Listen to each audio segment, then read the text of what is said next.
Right. We got our first special guest. We are very, very excited to have the one, the only, Nuka Zeus, ladies and gentlemen. What's up, Nuka Zeus? Welcome to the show, bud. Oh, thanks. I appreciate you inviting me on. And I got to say, I don't know how to put this, but, I've had a lot of people ask me to come on their shows, and I don't know, there's something about y'all stuck out to me. Well, honestly, it's an honor. It's we great to really have appreciate you, it. Like, we've been enjoying your content to no end. Mm-hmm. So why don't you give the audience an introduction to who you are, what you're all about, what you're doing on the internet? Okay. Kind of surprised me with that, but, I don't know. I have nothing prepared, but, I'm just a person. Nothing elaborate. Just nothing simple, elaborate, yeah. just so they know who you are. Okay, Nuka Zeus. Apparently, I'll tell you what people say about me. People say that I'm transracial. People say that I'm not a black man. People say that I'm crazy. People like to talk about my F-whites and black power tattoos. But I just like fighting for the black cause and uplifting black people worldwide. A lot of people are so closed-minded. They only think of inside America when I speak about blacks, but I speak about blacks worldwide. Right on. And yeah, just trying to heal the world the way I know how to, which is crazy in some aspects, but Right on. So before we kind of get into it, I imagine a lot of people who listen to this podcast will be like, oh, well, they got to ask him this, they got to ask him that, they got to ask him this. And so just to all our listeners, we've talked to Nuka Zeus. He's got a documentary that he's working on. And if at any point we ask him a question that he's uncomfortable with, or he's kind of saving for the documentary, he's just going to say, hey guys, I can't answer that. It's going to be my documentary. Let's just move on. And we're just going to respect those rules for him because, he's working on his own thing and we don't want to put him in a place where he feels uncomfortable kind of thing, right? That's cool, right, Zeus? Yeah. All right. So what do you want to start with, Jay? Are we going to start with some questions about the news? Well, when's that documentary coming out? Oh, yeah, that's a good question. I'm still trying to find the right team. I had a team that I kind of liked, but they were wanting to make a short documentary. And I was like, nah, I want to make a long documentary. I think Mike was telling me that you got offered $50,000 by some producer for that. Somebody offered me $50K. Yeah, it's totally a good move for a producer. I think it would be a great documentary. Well, I asked them, and I was like, well, what's some of your work that I can look at? And they were a little reluctant to try to show me anything. So I was like, I don't care about the money. I want good quality, So I did reach out to the person who made Michelle Obama's documentary. Oh, yeah. And I asked her if they would be interested in doing my documentary, but they haven't responded yet. Sweet.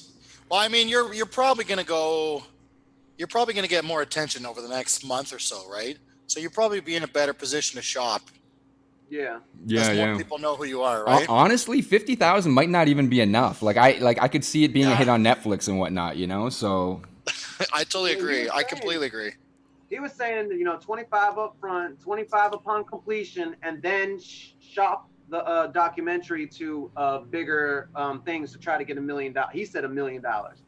Yeah. That sounds about like the right number to me. Yeah, one of my friends is like, man, take that. Don't let, you need to take that while the offer's on the table. But then other friends are kind of saying like what you're saying, it's like just wait it out. Opportunities are going to come, and like I said, I don't want to have a half-assed documentary. Yeah, exactly. Don't rush into it. Yeah, don't take the first offer you get, right? That's what everybody who fucks up does. Exactly. I want quality, because I got a good story to tell. I don't want it to look like a B movie, you know what I'm saying? Low budget. Yeah, so, that's sweet, man. On our last episode, we brought up your Doom mural, and I said I would show it on this podcast. Yeah, so I'm going to bring that up to the viewers right now. Yeah, thanks for sending us the photos of it, by the way. Yeah, that was I really like that. So it's up on screen right now. So what's your inspiration for this? What's this all about?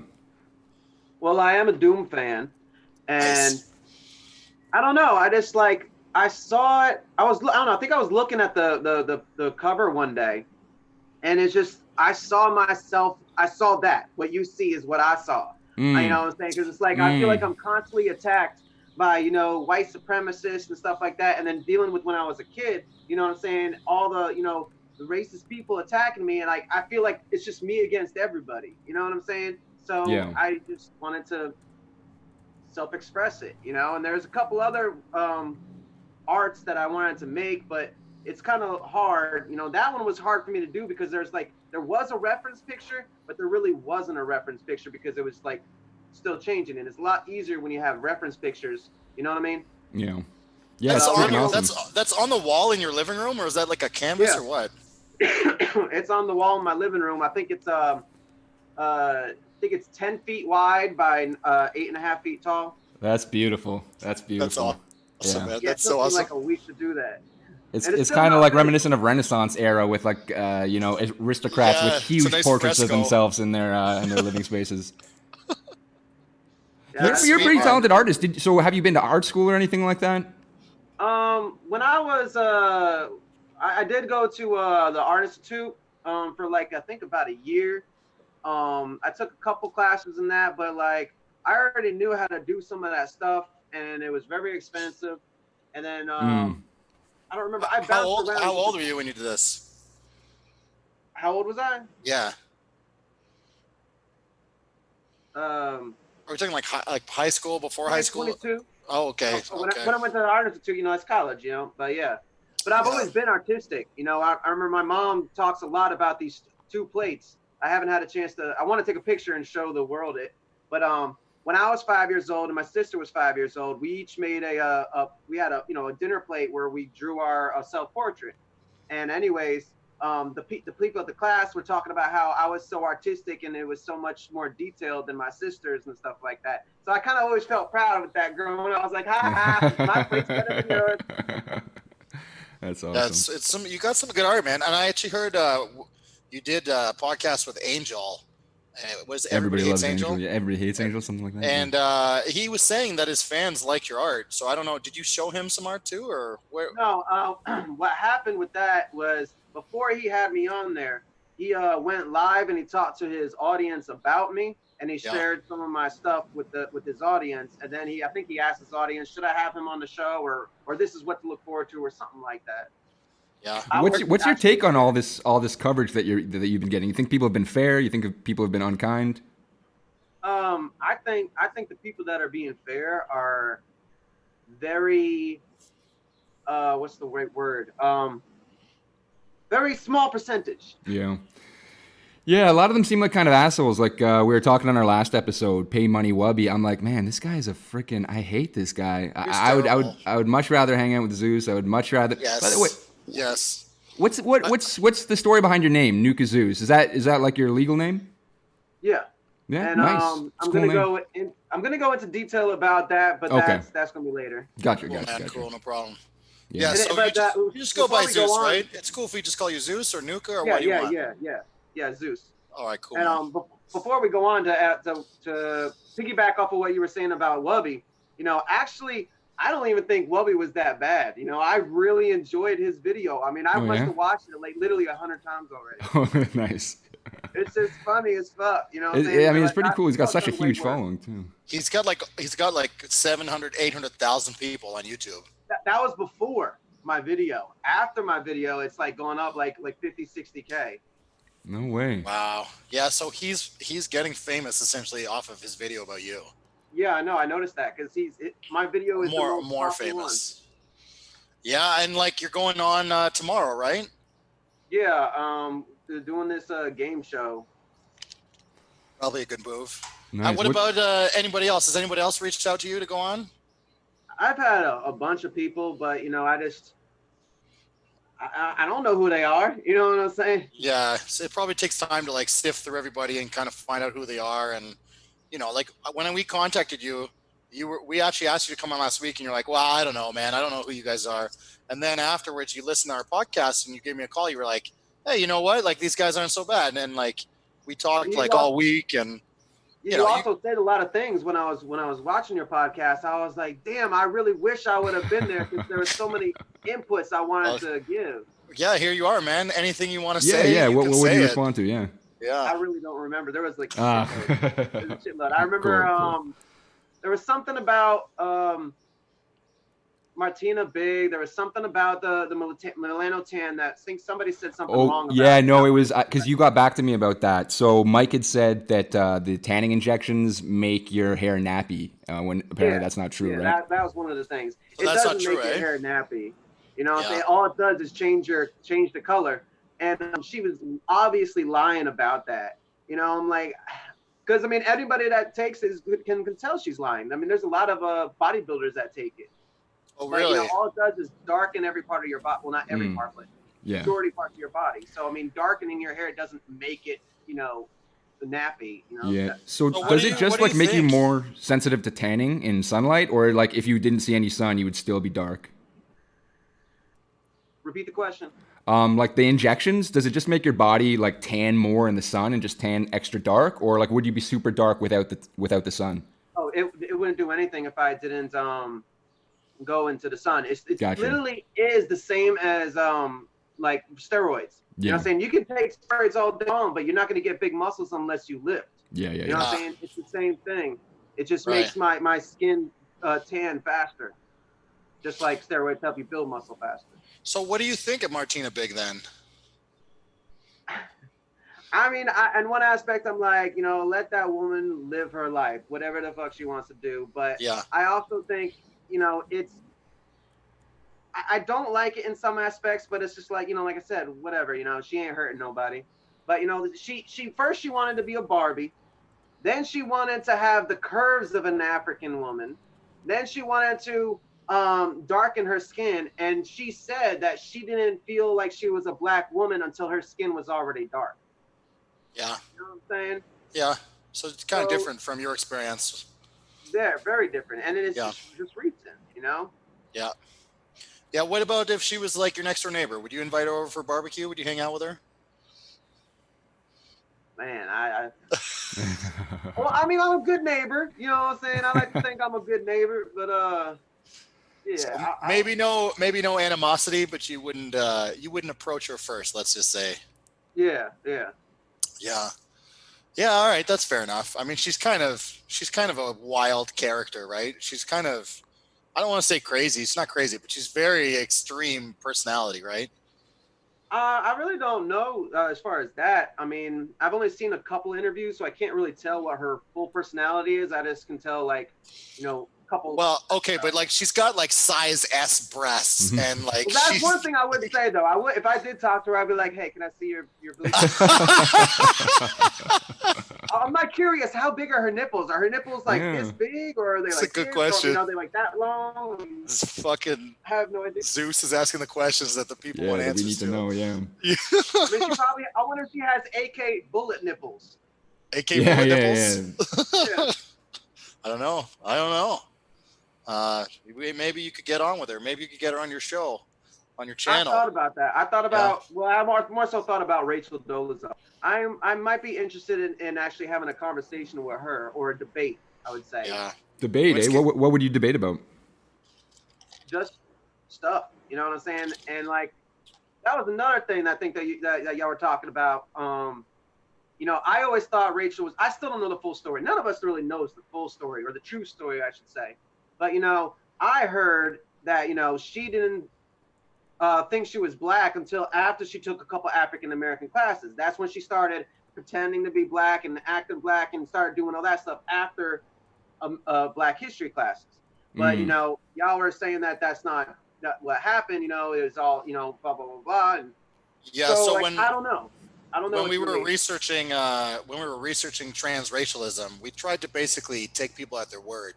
So there's a lot of stuff that people say about Rachel Dolezal, but if you look at what she says that at 5 years old, she was coloring her skin with the brown crayon. Like, she says she's always felt that she was a person of color, and it was confusing for her. And then as she got older, she figured it out and basically tried to transition and hide it from the world. Yeah, but then her parents came out saying that that's not true. But then, you know, supposedly they were doing that because of the family issue, you know, and they were trying to get back at her. So, like I said, we'll never know really the truth unless. Yeah, I mean, I would tend to believe her just because she hasn't given it up, right? She hasn't kind of like gone back to living like a white person in many aspects, right? she still is part of the Black Lives Matter community, and she's still an activist for Black people's rights. She's like tweets all the time, like, "Oh, I just got so and so like out of the shoe.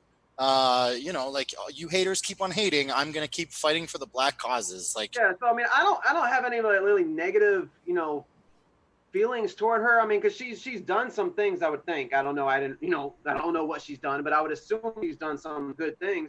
She's definitely done things that you would be happy with. Yeah, you know what I'm saying? I mean, let that woman do what she wants to do. You know what I'm saying? She's on our side. You know. Yeah. So what is being Black to you? What does it mean? That's something I do want to talk about later. Okay, cool. No problem. What do you want to do? You want to move on to the thoughts on the news? What's going on in the news now, or? Sure. Yeah, have you been following like the Democratic election? Joe Biden just said if you don't vote for him, you're not Black. Yeah, I forgot about that. Did he actually say that? Because I've heard a lot of people say that. Yeah, he said it to Charlemagne. Charlemagne the God. What? Yeah. Damn. I had no idea he said that. Are you gonna vote for him? Joking, you know? No. Are you gonna vote for Joe Biden? Well, I don't vote for anybody. I believe the whole thing is rigged. It's not a bad take. Supposedly, because I watched a little documentary and they said basically like everybody's vote in America counts for like 10% of the votes. What it really is there's a room of like 50 to 60 people that are, you know, 98% older white men, and they all sit together and then they decide and have debates on who they think should be the president, and then they consider what the public wants, but it's like really doesn't matter because it's really the vote of the guys in that room. It's like the delegates. Yeah. What about Obama? Did you support Obama? I supported him. I think the biggest shirt I own is an Obama shirt. No way. Did you vote in that election? No, but no. I have never voted before, but you know, if I was to vote, I probably would have voted for him. Yeah. But you know, I showed my support by having a 5X Obama shirt. Yeah. Nice. That's pretty sweet. Yeah. I wouldn't mind getting a 5X Biden shirt. I think that'd be pretty cool. Well, how did you think Obama did? You think he did a good job? I think, you know, he did some good stuff, but like I think he could have done so much more. More. Huh? Like what kind of stuff? Just for the Black, more stuff for the Black community. I also feel like the presidents really don't have much power because they're just like a puppet. You know what I'm saying? So like, I don't know. I just feel like it was just what do you call it? It's just like a stunt, you know, to give people something to talk about. You know what I'm saying? And then of course they're gonna give you one end, and then they're gonna give you the other. And that's why we got Trump, because we had Obama. If Obama wasn't in office, we wouldn't have Trump because the pendulum wouldn't have swung back the other way. Well, you got Trump now, so the pendulum seems like it'll swing back your way again. What do you think? Very possible. Or they might decide to do a woman this time. You know, they did a Black man, they did Trump, which is, I don't know what species you would label that. But you know, now the only other thing left really is a Black woman or a white woman or a Mexican or a Dominican or a Chinese person. You know, I know that was the wrong terminology. My bad for the Asians out there. I think you're good. I think you're okay. Yeah. At least I didn't say the Ching Chong people. Yeah. Oh, Mike, but yeah, you're I don't frozen. really follow news too much because a lot of it, you know, is like propaganda and bullshit. You know, it's like what they want you to know. Yeah. Is there anything interesting going on in the news to you, like the Arbery case or anything like that you're into? I was following the Arbery case for a minute, but sorry guys, I just jumped out for a bit there. Yeah, no worries. We're just talking. Nuka's just covering the Arbery case. Oh, great. So I started following it. I started following it a little bit, but with all this shit that's been happening the past couple of weeks, I haven't had time to do anything, like nothing. So I'm like a little behind. I think some new shit came out, but what's keeping you so busy? Just putting out videos and stuff? Yeah, putting out the videos and doing what I shouldn't be doing, responding to comments and messages. Yeah, you got to stay out of that, man. It just takes up so much damn time. I'm like, Jesus. you know, and then I don't have time to do other shit, you know. I gotta make myself have time just to do fucking laundry and wash the dishes and shit, because it just pile up, and I still got other shit I gotta do. It's like, and then I like to have time for my own stuff too, you know. You're getting some love too. Like I perused your comment section in your Instagram, and like there's some people that out there. You got a bunch of supporters out there too. Yeah, I mean, I do get some love, and I think as more I get out there, you know, I'm gonna get more love, and of course I'm gonna get more hate. But it also depends on like the kind of content that I'm putting out there. But like some people don't understand that there's different kinds of content. Like I'm not going to be giving out the same kind of thing all the time, you know. Some people are going to like this, some people are like that. I want to put out maybe a little comedy skit. Then I want to I made a video the other day of how to draw with Nuka Zeus, and I drew a picture of an angel. You know, it was just a spur of the moment comedy sketch that I freaking did, you know. And sometimes I might want to talk about, you know, Black stuff. Sometimes I might want to talk about past histories, stuff that happened in my past, or I might want to give my thoughts on something, you know. And it's like, just because I give my thoughts about something or tell about how I felt in the past does not mean that I'm promoting negativeness or violence. I'm just expressing how I feel, what I think, and, you know, what's happened in my past, you know. And a lot of people get that misconstrued that I'm spreading hate, but I'm not. I'm just telling my story. Yeah. Yeah, I mean, I think people... so you kind of have some pretty intense stuff you say about... Go ahead. No, we got a huge delay there. That's all. Yeah, I was just saying, like, some of your stuff, like, you were talking about this guy, he's a white guy in your neighborhood, and you were like, man, fuck this guy, he flipped me the bird, da-da-da. Like, you get pretty aggressive against white people sometimes. Do you think that might be turning people off on you, or what do you think? Well, actually, I did have a comment the other day, which led me to want to make a video, but I haven't gotten around to it yet.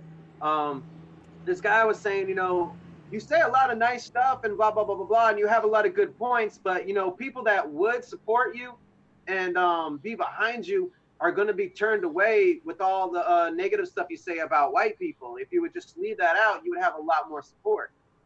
And, you know, I get that, you know what I'm saying? I understand. I mean, that was good that he pointed it out for me to kind of realize it, but it's like, I don't give a fuck, you know?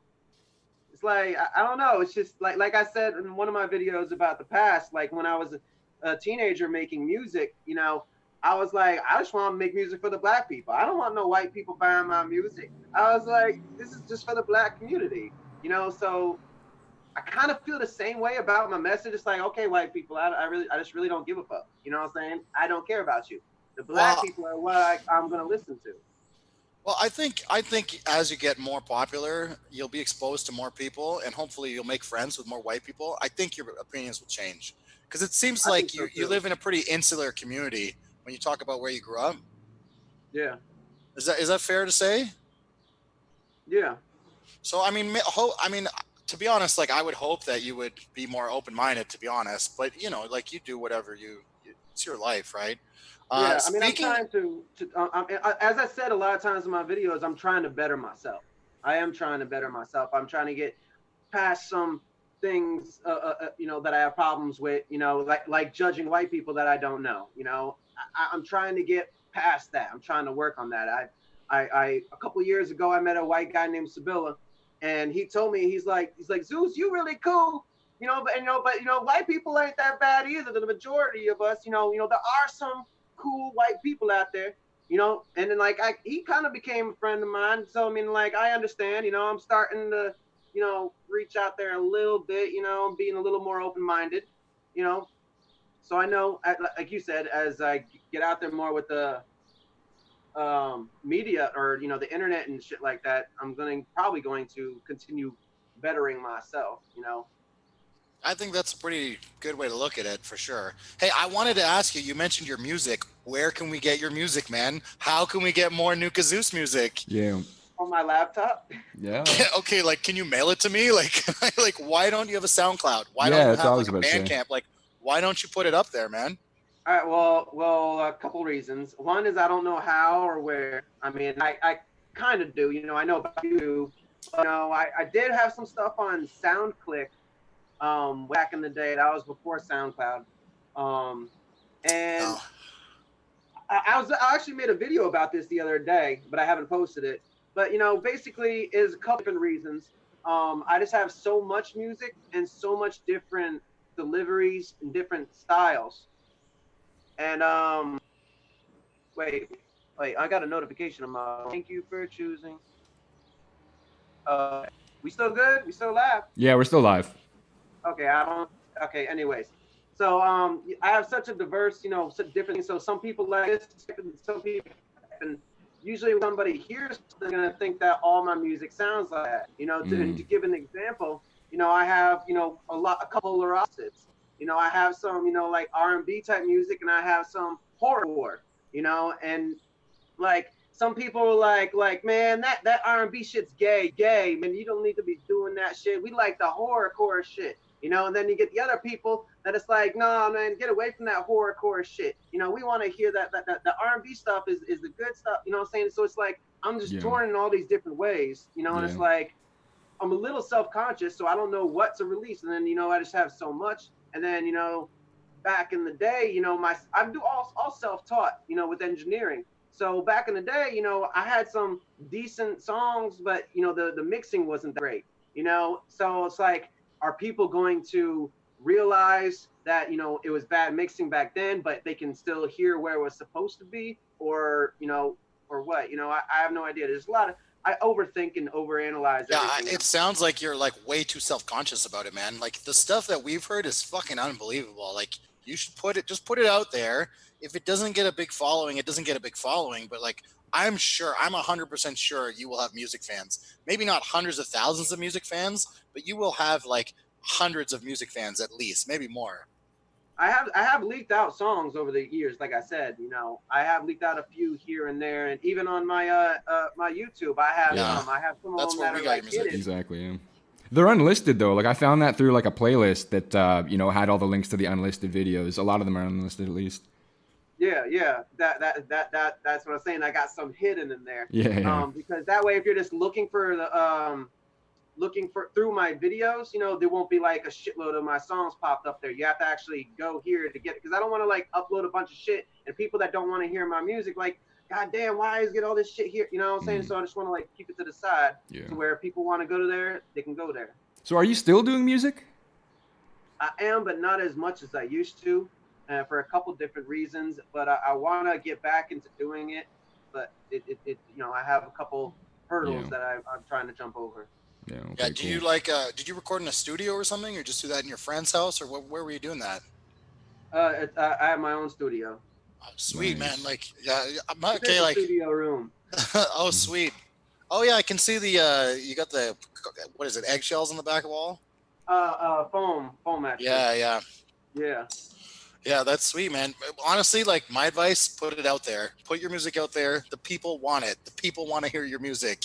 Give the people what they want. A couple days ago, and like I've had mixed shit. I had, of course, the haters saying, "Oh, this is trash. This is trash," and then other people saying, "Like, damn, this is slapping. Yeah. What are you talking about? This is trash. This shit go hard." Okay, like if it's trash, tell them to turn it off. Like they can go listen to something else. Who gives a shit what they think? Put it out there, man. I want to hear it. Like I literally want to listen to music. Me too. I need my summer jams. I need my summer jams. Yeah. COVID-19's going away. I need something to bump in the car for the people. I got you. Yeah, I have like a list of like some songs I want to release, but I'm trying to go through which ones I want to. You know what I'm saying? It's like, should I release this first or should I release that first? Because I got a couple songs that I've been working on recently that is making fun of myself. Like from the haters' point of view. So like I said, I make a lot of different types of songs. This all sounds amazing. Like I want to hear Nuka Zeus horror rap. I want to hear R&B. I want to hear this comedy stuff you're talking about. I literally want to hear it all. You know that old song, I don't want to be a player no more. Yeah. So I heard you rap to that beat. Yeah. I changed it up to, I did it to another song to that beat. Oh. It was like, I don't want to be white anymore. So just like, the haters want to make fun of me, I'm going to give them something to make fun of. Yeah. Totally, man. Totally. Give them what they want. Give the people what they want. Exactly. Yeah, it's pretty cool, man. You got pretty, you're so well-rounded artistically. Like I think you got some real talent, man. I appreciate that. Where do you see yourself in the future in say 5 years? You think you're gonna hit it big on the internet? I really want wanted to be back in Africa. I'm supposed to be in Africa right now. Oh, really? Yeah. Can you tell us about that? Can you talk about that? Back. Uh-huh. Can you talk about that a bit? Sure. I mean, like, I was planning on going back in January, February. I was trying to get my shit together, and then bam, the fucking coronavirus hit. And it's like, I can't do shit, you know? And then I heard that, you know, if I leave the country, they ain't gonna let me back in because of the virus. So I'm like, fuck, man. You know, and then the prices have gone up, you know, on the tickets, and I'm like, man, some bullshit. So I don't know, you know what I'm saying? I really want to go back, you know, but then I also had other offers. You know, I had that offer with the reality TV show, and I told them, I was like, well, you know, I am trying to go back to Africa. I mean, are y'all gonna follow me out there? You know, I mean, what's up? And they said, well, yeah, if you go out there, yeah. I was like, okay, so that's cool, you know. So do you have friends out there, exactly. Or do you go solo? Do you stay with people?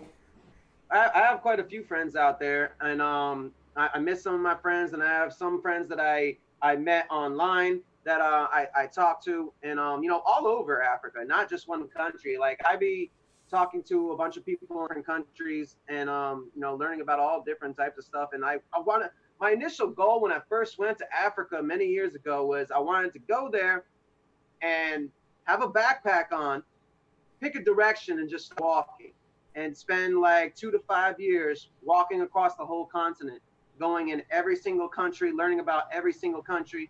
But then I realized and learned that that's against the law. I can't really do that, you know, because you have to have visas to go into each and every individual country, and they don't want you just walking in and out of the countries and shit like that. I mean, I had like satellite phones, you know what I'm saying, that I was, you know, planning on ordering. You know, I looked into like the actual route, you know what I'm saying? And like, I had you know, the travel hiking backpack, you know, I'm gonna have like a pot, a pan, you know what I'm saying? All the stuff to cook with, you know what I'm saying? And of course, you know, my machete, my knife, my gun, you know, for protection. And I mean, people are like, you ain't scared of getting ate by a lion? I'm like, no. You know what I'm saying? But there was once or twice when I was out there, you know what I'm saying? I did get scared for a half a second. You know what I'm saying? There was a couple times also where I was like, damn, I should have been scared. Because, you know, hippopotamuses are very, very dangerous. Oh, yeah. Very fucking dangerous. And I was fucking with them. I was like running up to the water when they were in the water, and then fucking, you know, imitating their noises. And then I would take like rocks and throw rocks into the water. And then like I saw them, they would go underwater, and then they would pop their head up and be a little closer, and then they would go. I was like, oh. So then I would take off and go back to the truck. That could have been the end of Nuka Zeus right there. Oh my goodness! What a way to die, though. I think you've got a whole YouTube show right there. Yeah, like, it's like you just take a camera out and you record that. Hey, when we were researching our North Korea podcast, there's a lot of successful podcasters that go to interesting places and do that kind of stuff, man. So that could totally work for you if you wanted to do that. Are you well received down there? Like, does the public in Africa like you? I mean, yeah, when I was out there, it seemed like that, you know. I mean, you know, of course, you know, oh, man. I love that you're drinking. Is that Old English that you're drinking right there? Oh, no, Miller High Life. Okay. I stopped drinking Oldie a couple years ago. But, there was like, oh, no, but I have Oldie right here. Is that bottle a couple years old? No, that was from the other day. The store I went to was out, so I had to get something else. So I was like, I'll get the Oldie. Nice. But yeah, I mean, people in Africa, you know, of course, you have the good and the bad. I mean, there were people that were constantly trying to con me and shit like that. That was aggravating. But you know, for the most part, over there, people are a lot more humble. You know what I'm saying? Yeah. Life is a lot more nice out there. It's like, I don't want to say a simpler life, but it's like away from bullshit. You know what I'm saying? It's like, it's such a nice fucking place. Like, you know, I see dudes, you know, wearing like pink sandals. Over here, people get, you know, made fun of or called gay. Well, I guess, I don't know. We have the whole gay movement now, so I don't know. But, you know, where I come from, you get made fun of having pink sandals. You know what I'm saying? But like over there, it's just, no, it's just fucking, you use it for what they're made for, you know, for your feet protection when you walk in. And what do you do for a living when you're out there? How do you support yourself? Oh, I was just living life. Yeah, but what do you do for money though? Well, rent is a lot, you know, cheaper and shit out there, but I did have a couple jobs. I did record an artist or two while I was out there. So I had a little studio time, and I brought my camera out there. So I did a couple photo shoots for people. I recorded a video, a couple of video seminars and shit like that for people, but not that much. I mean, I really wasn't, people were trying to get me to do shit, but I was like, I don't want to do that shit. I just want to live life, teach me more shit. You know what I'm saying? I'm planning on making a video about it in the next day or two. But, I lived in a bunch of different places. And one of the places that I lived in, there was no water and no electricity. So, like, I want to talk about that and how living with no water and electricity is. I mean, I really feel that because, I live in the Dominican Republic and I see a lot of stuff like that. And some of the stuff you say really is similar here where I live. There's people with no water, no electricity. There's people who don't really care about the stuff that people in North America care about and the problems that they all have. They're just kind of worried with the more simple things like family and like, finding a decent job and like just getting by and stuff. And there's something kind of like appealing about just focusing on the things that are more important in life than focusing on all the bullshit that you kind of get caught up in when you live in North America and grow up in North America. I totally get it, man. Exactly. It's like, that's why, like, I understood. I always heard that, people outside of America hate Americans. Mm-hmm. And like, I kind of understood it, but I didn't fully understand it until I lived outside of America and then came back. And then I'm just like, wow, y'all some selfish motherfuckers over here. Don't give a fuck about nobody else. I'm grateful. You know what I'm saying? It's like, I be trying to change people all the time. I'll be like, especially my own family. I'm like, I just try to better everybody. You know what I'm saying? I don't want to say Captain Save-A-Ho problem, but I have a Captain Save-A-Ho problem with the world, I don't get that reference. Do you get that reference? Yeah, I mean, you kind of like a white knight for the world, right? Okay. Captain probably Save-A-Ho. a poor choice of words, but Captain Save-A-Ho. Black Knight, you're Black Knight. Black Knight, yeah. All right, that's cool, man. That's fucking cool. And when do you think you go back? Like once everything calms down with COVID-19, you heading back out to Africa then? I've been thinking about that, but then I'm like, well, with this new thing, I have no idea what to do, I mean, I have an opportunity here, so I'm like, I'm torn, I'm saying, torn between the two, stuck between a rock and a hard place. Like, what do I do? Flip a fucking coin, I don't know. And I thought about maybe I could just go back over there for a little while and then come back here, or I could go back over there and then just continue doing what I'm doing over there. But I don't know. It's just the distance is so hard, what I'm saying, and lack of money. Because if I had the money and I wasn't scared of planes, what I'm saying, I would be back and forth all the damn time.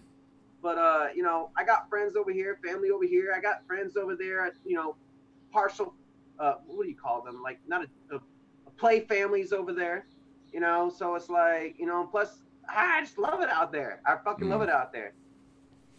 There's something I did want to tell the public though. Like, some people will be trying to say that I chose to be black, right? And then I'm trying to be something I'm not, blah, blah, blah, blah. See, like, I didn't choose to be black. This isn't something that I'm wanting to do. If I could choose to be something, I would be a cheetah.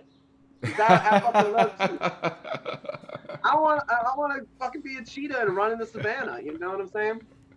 Nice. Yeah, definitely. And one of my dreams I do. is to live in the actual savannah and hunt fucking, antelope with a bow and arrow, and have maybe even have like a pet, cheetah or a pet leopard that's like kind of like my dog, you know what I'm saying? And then we go out hunting together, and just bring it back to our, little huts that are made out of sticks and mud. I want that kind of life. It sounds amazing. Yeah, it does. It sounds like a comic book. Yeah, it sounds awesome. I want that kind of life too now. I never thought about it, but now I want to live like that too. Yeah. Yeah, I think people kind of get the wrong impression of you after talking to you for, we've been on for 40 minutes. I've been talking to you a little bit all week. Definitely. I think people are really too hard on you, man. Like they kind of look at you like you're just trying to get rich and a fake person and stuff. I really hope when you go on Wubby tomorrow, you can kind of like humanize yourself a little more, your public image. Mm. Yeah, because you're super chill to talk to too. I think people get the impression that you're kind of this like wacky spectacle, right? But I don't get that impression talking to you at all. Like it's a pleasure. Yeah, totally. It depends, like I don't want to. I gotta find the words to say it, but it just depends on well, how I'm feeling. You know what I'm saying? I do suffer from ADHD and SVT. So, I get hyperactive sometimes, and then, if you mix in, other variables into the equation, I'm going to be different. That's why some people be like, oh, you like this video, you like that and that video. I'm like, because I'm not the same 24/7. I change. You know what I'm saying? Like, not change like I'm pretending to be this, I'm pretending to be that. It just depends on like my mood, you know what I'm saying? If I'm tired, if I'm energetic, if I'm hyperactive, if I'm calm, if I'm sleepy, if I'm mad, if I'm sad, you know what I'm saying? It's like a whole bunch of different variables all put together. Yeah. You said ADHD and SVT, was that? Yeah. What's is supraventricular tachycardia. My heart pumps faster and harder than normal. Okay. Okay, cool. So, I never heard of that. It's an upper and then ADHD is upper. So it's uppers together, Right on, that's why I burn sometimes. And that's like fucking dude you told me about. Talk about people don't have fucking problems. And I've seen some people saying that ADHD is a fake disease and shit like that. I suffer from it, and you can tell I'm hyperactive. You know do you take like Ritalin or anything like that? Do you take Ritalin or anything like that? When I was a kid, they tried me on Ritalin, Wellbutrin 10X, and a couple other things, but like I didn't like it, and they didn't like it, so I only took that shit for I think maybe a year. One of them said that I had to take it or something like that, and like I said, I didn't like it. My parents didn't like. I don't remember, but my parents said that I acted different, and they didn't like the way I acted, and I think that was in like first, second grade. And in grade, I was like, I don't want to be one of those pill people. I don't want to be one of those people that have to like, oh, where's my pills? Oh, I got to take my pill. Ooh, ooh, ooh. You know what I'm saying? I don't want to be one of those people. I'd rather learn how to live with it naturally. And I'd have, you know what I'm saying? But some people don't like the hyperactiveness. Some people do. They just whatever. So you're saying that you got held back by the coronavirus going to Africa. How do you think Corona's being handled in the United States? Do you disagree with anything that's happening? I mean, as far as that, I am still stuck. Again, I'm always, a lot of things with life, I'm stuck in between the two. So it's like, is Corona real? Or is it, you know what I'm saying? It's can you expand on that? Do you not think it's real? I mean, to give an example, the best way I can, or I could probably give a couple, but to give one fair example, there's 6,000 people in my town, I think. Yep. Not that many people. Yep. So if somebody was to get it, everybody would know who it is. But somehow there's like 20 people that have it, and who? That's what I'm saying. Who in town has it? There's a famous saying in my area that if you take a shit in the woods, in 30 minutes, the whole town will know what color it is. Well, there was that story too. I think it was in Zimbabwe, actually. I believe it was the president. He got sent all these testing kits, or rather, he was sending samples to get tested by, I think it was a European company. And he was skeptical about the tests. So he gave them swabs from like fruits and vegetables and goats, and he put people's names on them, like, Suzanne, whatever, age 54. So he sent those samples, and then they tested positive. And he's like, what? No, I sent you like goats and fruits. Like, that's bullshit. That. Yeah. You got to send me that link later. Yeah. I'll write that down to send you later. That's crazy. Because like also another thing, I do know a couple that supposedly have caught the coronavirus, but they never got tested. All they had was a fever, and they didn't even bother testing them. They were like, just quarantine yourselves for 2 weeks. And that was it.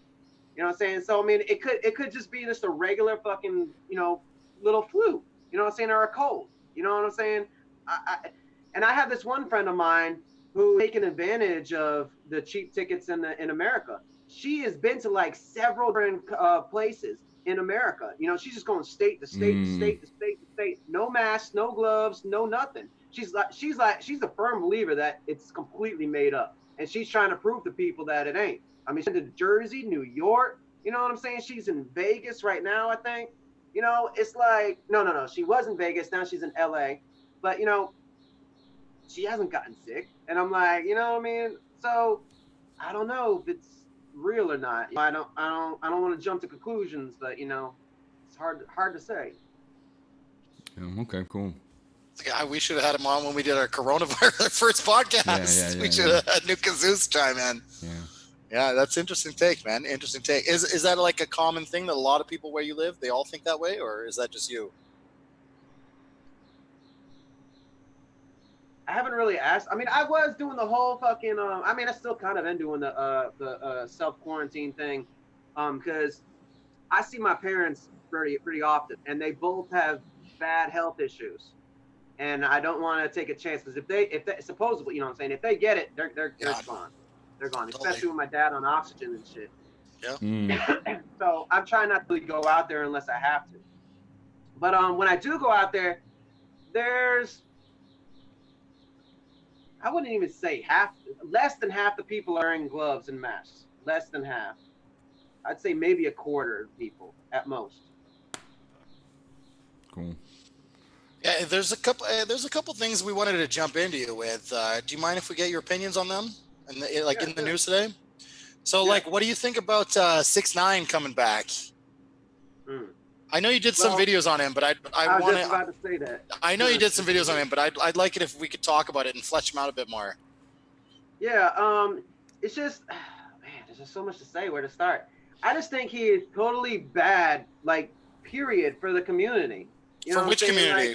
Not just the. I mean, of course, the black community. That's the one I really care about. But I do care about the world. The world. So I mean, he's just bad in general to society. You know what I'm saying? I mean, the only thing I can say good about him is he did what he had to do to get to his home to his daughter. You know what I'm saying? Supposedly that's what he did. Supposedly, I think that's why he was justifying snitching or something like that. He was begging the judge, please, I got a daughter. Or, I don't know. I don't remember. But but still, don't do the crime if you can't do the time. You know what I mean? So have you seen the videos of 6ix9ine in the Dominican Republic giving out handfuls of cash to poor people and stuff? No, I haven't seen that. Yeah, I don't follow him really at all. Okay, so there's a whole bunch of videos of him in the Dominican Republic, and he's in poor neighborhoods, in terrible, terrible, terrible neighborhoods. I know where they are. And he's just going around with handfuls of cash, just handing out to people, to kids and women and stuff. Here you go, man.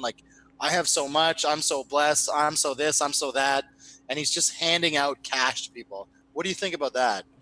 I think that's cool as long as he ain't doing one of those things where in front of the camera he's giving the money and then when the camera's off, give me that shit back. I don't remember who it was, but somebody did that. But I think he could do better than that. You know what I'm saying? I see that's cool, but there might be a lot of people that might just misuse that money. You know what I'm saying? I mean, yeah, it'd be good to be blessed with money, but why not do for the community? You know what I'm saying? Rebuild the schools if the schools need to be rebuilt. You know what I'm saying? Hospitals. You know what I'm saying? Donate money to the store owners or police or whoever so they can pay their workers if they need workers. You know what I'm saying? Maybe spend some time in the community and find out what the community thinks they need and kind of support those causes, kind of thing. Instead of handing out straight cash to everybody. Because I mean, I don't want to sound stereotypical, but people love to twist my words up anyway, so fuck it. If you were to go into a black, neighborhood and, pass out a bunch of money, what do you think is going to happen? They're going to, the majority of the people, or, half the people, they're going to spend the money on stupid shit versus, putting the money together to fix the community. You know what I'm saying? They're just going to pocket the money. Why not fix the community so that way our kids, you know what I'm saying, buy the stores, you know what I'm saying, so they can be black owned, you know what I'm saying? We can rebuild this park, we can get rid of these the people that are trying to knock down the projects and build up condos and force the people out. They can buy that property and rebuild the projects so people they have a place to live. You know what I'm saying? Instead of just giving people money so they could go buy Jordans or go buy this or go buy that or waste money on this. You know what I mean? I don't want to put you on the spot here. I don't want to try and hey, I gotcha. But what do you think about reparations then? Because they were talking about giving reparations to people in the Democratic elections. Do you think reparations are a good thing? I think yeah, but I also think it would be possibly better. Well, I don't know exactly what they're going to give out if and when they give out, but I think they should give like they promised. 40 acres and a mule. I think they should give properties to everybody. 40 acres and a mule. Okay, so you think so reparations doesn't necessarily have to be cash. Reparations could be something else. Yeah, I believe that they should that they should give out land and houses and shit like that. Maybe even a whole community. Just give us a whole state. Nice. What about the snitching culture? And also on top of that, no taxes forever. No taxes forever for black people. Yeah. Nice. How do you have any thought about the logistics behind this? Like, how black do you have to be to get this? Oh, man. So that might be a tough question. That's one of those things where it's like really hard. You know what I'm saying? Yeah. I guess, I don't know, maybe they'd have to, it would take a lot, but go into research and find out who's related to the slaves from back in the day, and then follow the family tree, and then go to all those family members, what I'm saying? Because they're the ones who deserve it, like people that, just moved to America. I mean, that's a totally different story. You know what I'm saying? Yeah. So the intention would be to help people whose ancestors were slaves. Yeah. I mean, so it doesn't really. So the whole community does need. I mean, I don't know. It's really hard to put in the right words. I haven't ever sat and thought about it. So I mean, this is all just like freestyle spinning in my head. Yeah. That's fair enough. I mean, like, I haven't really thought much about reparations and how it would play out. It seems to be a very complicated topic. So yeah, very complicated to think about. Yeah. So many factors. What about the snitch culture around 6ix9ine? Like, everyone's mad because he snitched. Are you mad that he's a snitch? Yeah. So you think snitches get stitches? Like, fuck snitches. That's how it always was. You know what I'm saying? Like, how are you going to like? And then the fact that he's just going around laughing at everybody's faces, like, ha ha ha ha, I snitched on you, ha ha ha ha. Like, and no one gives a fuck. I mean, to me, it's like almost the same thing as fucking Zimmerman. You know what I'm saying? It's like, no, it's like, that's not cool. It's like,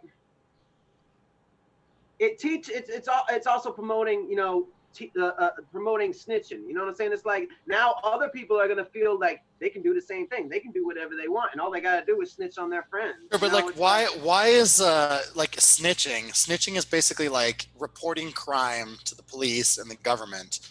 Why is that necessarily a bad thing? Like, you don't want crime in your community, right? Well, it depends on what you call crime also. I mean, if sure, fair enough. What about rape, murder, theft? Yeah. Like, I'm not talking about smoking a joint. I'm not talking about like, oh, this guy like double parked. I'm talking about like serious crimes. Like, you don't want thieves in your neighborhood, right? You don't want rapists in your neighborhood. You don't want murderers in your neighborhood, right? Yeah. Like, is it bad to snitch on these people? Yeah, but there's street justice too, right? Like, would you prefer that, just the community taking care of itself? Is that what's more in your mind? I think that would be a better thing. But I don't. The whole murderers and rapists and stuff like that. Like, yeah, I mean that needs to be stopped. But also, like, we need to find the core of it. You know what I'm saying? Obviously, rape is a different thing than murder. But like for the murderers, why are they becoming murderers? Why are they doing this? Like, go back to the root problem and fix the root problem. You know what I'm saying? What do you think the root of the problem is? Could be different things for different people. I mean, it could be how somebody was raised, what they were around, what they went through in life, being bullied, it could be a whole bunch of different things. That's why I said just go in and try to find the root of the problem and then fix the root of the problem. Instead of, just, saying, oh, fuck it, saying he's a lost cause. I mean, no, there had to have been something to drive somebody to that process. Well, you live in a small community, right? You said there's like 6,000 people in your town, right? Yeah.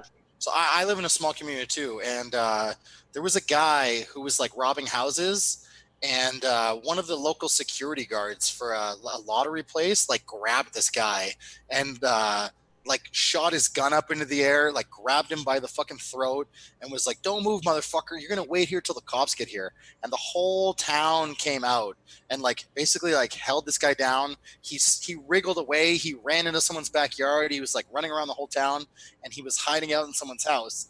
And we all called the cops and the cops came and like got him. He was walking out of this house. People were throwing bottles at this guy's face, like fuck you, man, you fucking thief, like fuck you, motherfucker. Like the whole community kind of came together, but they all snitched on him. They all snitched on him. Like, so are you against snitch culture in that case, or? No, what you were just talking about, I mean, yeah, that's all justified. That's all justified, okay. Saying? I mean, he was doing a crime against his community. You know, see, like the thing was like 6ix9ine got caught doing something bad. Yeah. So he snitched on somebody else. Well, I mean, he's like this rapper, right? I mean, okay, he's a gangster. He's in the Trey gang or something. But he's not really a gangster. Like, he's really this like poster boy. He's a young kid. He's done some terrible things. Fine, whatever. But he's not really in the gang. He's hanging out with the gang for street cred. He's a rapper. He's getting famous. Yep. What's the big deal if he snitches on these people? These people, like, I looked some of them up. Some of them were involved in like shootings. These people have been involved in thefts, drug dealing, like all sorts of shit that like you wouldn't want in your community. So like these people are in jail now for 30 years and he's out making money. What's the big deal? Why is it such a bad thing? I mean, it's also unfair, you know what I'm saying? But like he you know, those people, I guess you're saying, were his team. That you don't, especially your own people. Like, you know, family's supposed to stick together no matter what. You know what I'm saying? Like if you're a family member, brother, sister, mother, father, somebody, you know, was in a gang and you know killed somebody, would you snitch on your own blood? Well, I mean, it depends. Like, if I lived in a community where we committed crimes to make a living, maybe I'd feel differently. But like in my family, if I found out that one of my cousins or like my brother-in-law or something was abusing one of the children in the community, yeah, I would snitch on him. I'd be like, get this guy out of here. Like, fuck this guy. Abusing the children is a little different than, you know. Okay, fine. But let's say like, sure, maybe my brother-in-law, let's say, is stealing money from everybody all the time. Okay, maybe you don't call the cops on him. Maybe you deal with it within your community. Fair enough. But like, this is still somebody that I'm not liking. Like, I'm not positive towards this guy. And if he ends up in jail, like, I'm not going to feel bad. Does that make sense? Yeah. Do you feel similarly, or like? I mean, yeah. Try to like help him out. You know, find the root of the problem. Like, why are you doing this? Like the metaphor you're using. You know, stealing money. Why do you have to steal this money? What's wrong? You know, let me help you get a job. You know, blah blah blah. There's other ways. You know, maybe he has a kleptomaniac problem. You know, maybe try to get him some therapy, some help. Sure, know, but now if you blow this up to like the level, we're not just talking about like a family with some family problems and some small theft and stuff. We're talking about a gang, like Trey 6 or whatever they're called. This is a gang. Like, these people are committing serious fucking problems. Like, it's the 9 Trey Bloods, I think. The 9 Trey Bloods. Like, do you not think there's a difference then? I mean, yeah, there is a difference, but it's still family. All right. You know. All right, so you think it's like a breakdown then? A breakdown of the family unit, or? Well, what do you mean?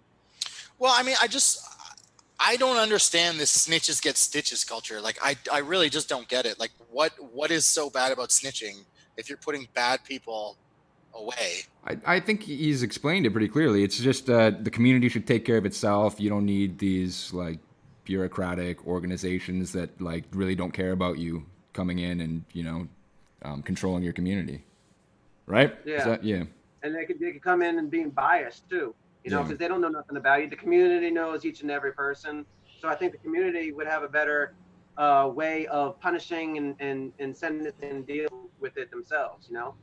Yeah, all right, that's a fair enough answer. Like I for understand. Instance, for instance, with 6ix9ine, I think you know, the blood should decide his fate and give him his sentencing and punishment. If he gets caught out of you know murdering him or whatever, you know, cool. You know what I'm saying? Maybe we can pay off the gang, but I think they should handle that shit, you know, like family. It's you know. Yeah. All right. Well, just hopping into other topics. Is there anybody else you follow on YouTube, or do you just do your own thing? There's nobody I follow like religiously. No, cool. Mike said you had to take on this, like, so there's these huge YouTubers, Keemstar and H3H3. They're doing this huge like beef right now, exchanging hit videos and everything. Mike said you had to take on that. You got any thoughts on that? Yeah, man. I didn't watch much of it. I think I only watched like a total of like 40 minutes. but I couldn't, you know, it was pissing me the fuck off. This fucking dude, you know what I'm Keemstar. saying? Like, he's responsible for 2 people's deaths that I know, and that was just in the 30 minutes I was watching. He should be in jail. He had somebody fucking killed, and then he made somebody else kill himself. He literally should have just put the gun to the guy's head and blown his head out himself. Oh shit. You know what I'm saying? Or pushed him off the fucking bridge. He is a fucking murderer. You know what I'm saying? And he's trying to justify everything. Then he talks about people don't have no fucking mental illnesses. Mental illness is a fake thing, that if people are depressed, they should fucking get over it. You know what I'm saying? You know, he gets sad sometimes, but you know what I'm saying? He ain't a bitch, and he's gonna fucking man up and just go on with his life. You know, it's like this. He says he doesn't believe in mental illnesses, but he has one himself. Well, how do you think he's a murderer, right? Like, if I told you to go jump off a bridge, then you did it and died, am I a murderer now? In one aspect, you can. I think something in the law books that if somebody drives you to kill yourself, they are responsible. And I mean, it's different than you just telling me right now, hey, go kill yourself. But there was a whole long history in between these two, and with harassment and this and that, and he obviously had some bipolar disorder and some problems. So I mean, you can't fuck with people like that. You know what I'm saying? That guy took advantage of the other guy that killed himself. You know what I'm saying? He drove him to kill himself. Yeah, okay. Yeah, totally. And he's got kind of a pattern of this. I don't know if you remember the YouTuber called FuzzyTube, who had like a complete fucking breakdown online. And Keemstar was there just like making shitloads of money off of it. He made something like a 7-part video on it, like millions and millions of hits. Just imagine like being the kind of person that makes money off of somebody's complete mental breakdown. It's almost criminal, like, to think about. Terrible fucking, yeah, that's why I say he's a terrible fucking person. A very bad bully. Very fucking bad. Yeah, he seems kind of like it's kind of like the trash news, like the what do you call them, like the paparazzo of today, or like I guess the trashy talk shows of today, but even worse, like way worse. Yeah, because he's having people killed, innocent people killed. Yeah, you know what I'm saying? Putting out people's, you know, personal information and telling his followers to go kill them or whatever. So they called a fake thing, but they have the SWAT come in, and then they killed him when the guy had no idea what was happening. You know what I mean? Did you see that like older YouTuber who was like a gamer, or I guess he was a Twitch guy? He was like this old guy who was twitching, and he got called a pedophile by Keemstar. Oh, like yeah, that too. Yeah. His whole life was ruined, and they had no proof that this guy was a pedophile. Just that the guy looked like the guy in the picture. The guy looked like he's like, this guy looks like a fucking pedophile. Fuck this guy. That's why I was saying, man, like, he's just evil, I guess you could say. You know what I'm saying? Like, he needs to be fucking locked up. You know what I'm saying? And it's like, it was pissing me off watching this shit. That's why I had to get off and stop watching it, because it's going to infuriate me to a point where I don't want to go. Yeah. You know. Well, you kind of get a lot of hate. Like Wubby sent a lot of negative commenters to your YouTube channel. But that's like mosquito bites. You know what I'm saying? It's mosquito bites. Yeah, he's only got almost 1 million followers. Yeah, maybe you're strong enough to take it, and it's not a big deal to you. But like, imagine if that hate was from someone who had 8 million viewers, and you're just every day inundated with people like, fuck you, you're a piece of fucking shit. How could you say you're black? How could you say this? How could you say that? You're disgusting. Like, that would take a toll on you, man. That would really take a toll on you. Oh, I know. Yeah, I know. I've had some moments like that. Thank God I have some support, you know, somebody to call and be there for me. Because there was a couple times I had to call some people, and I was like, yo, I'm having a breakdown right now. I'm freaking the fuck out. I need somebody to talk to. And, you know, I'm thankful that I have that. And, yeah, I mean, I've been through a lot of fucked up shit in my life, so it has made me strong. So I guess that is what you would call an advantage, maybe. But I can see what you're saying, you know, like having, you know, 800,000, you know, 1 million people come at you over some dumb fucking shit. I mean, it's getting to that point with me. You know what I'm saying? I was gonna ask, like, do you feel like you're getting a lot of negative attention right now? Is it fucking with your mental health? if I let it. I mean, to be honest with you, Angel even told me to kill myself. Shut the fuck up. Are you serious? He told me to kill myself. And I was like, you do realize if I kill myself now that you're going to get in trouble. I was like, did he say that? Did he say that to you privately, or did he say that to you in public? Live. So Angel has about, I think it's like 700,000 as well. So this YouTuber with 700,000 followers told you to kill yourself. Yeah, I was trying to tell him, I'm like, look, man, like, this is the real me. I'm not, trying to, do anything bad. You know what I'm saying? I just want to live my fucking life. You know what I'm saying? But, like, I was like, what?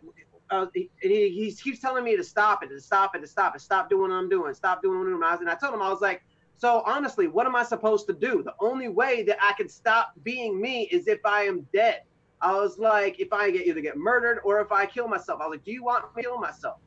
If that's the only way to end this, do you want me to kill myself? And he's like, man, let me ask the fans. So he asked the people, and some of them were saying like no, some of them were saying fuck him, and then Angel's like, you know what? Fuck yeah, go ahead, kill yourself. Go kill yourself. Go on. Well, don't kill yourself. Do not kill yourself. Don't do that.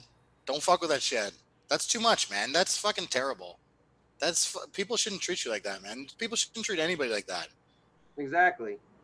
Yeah, I mean, this edrama shit, I think these people go way too far, man. These people have millions and millions of followers, and they say the most terrible fucking things to each other. Well, that's how they get the followers, though, too. Yes, exactly. They're like the fucking, I don't know, the rags, the fucking celebrity rags. Tabloids, yeah.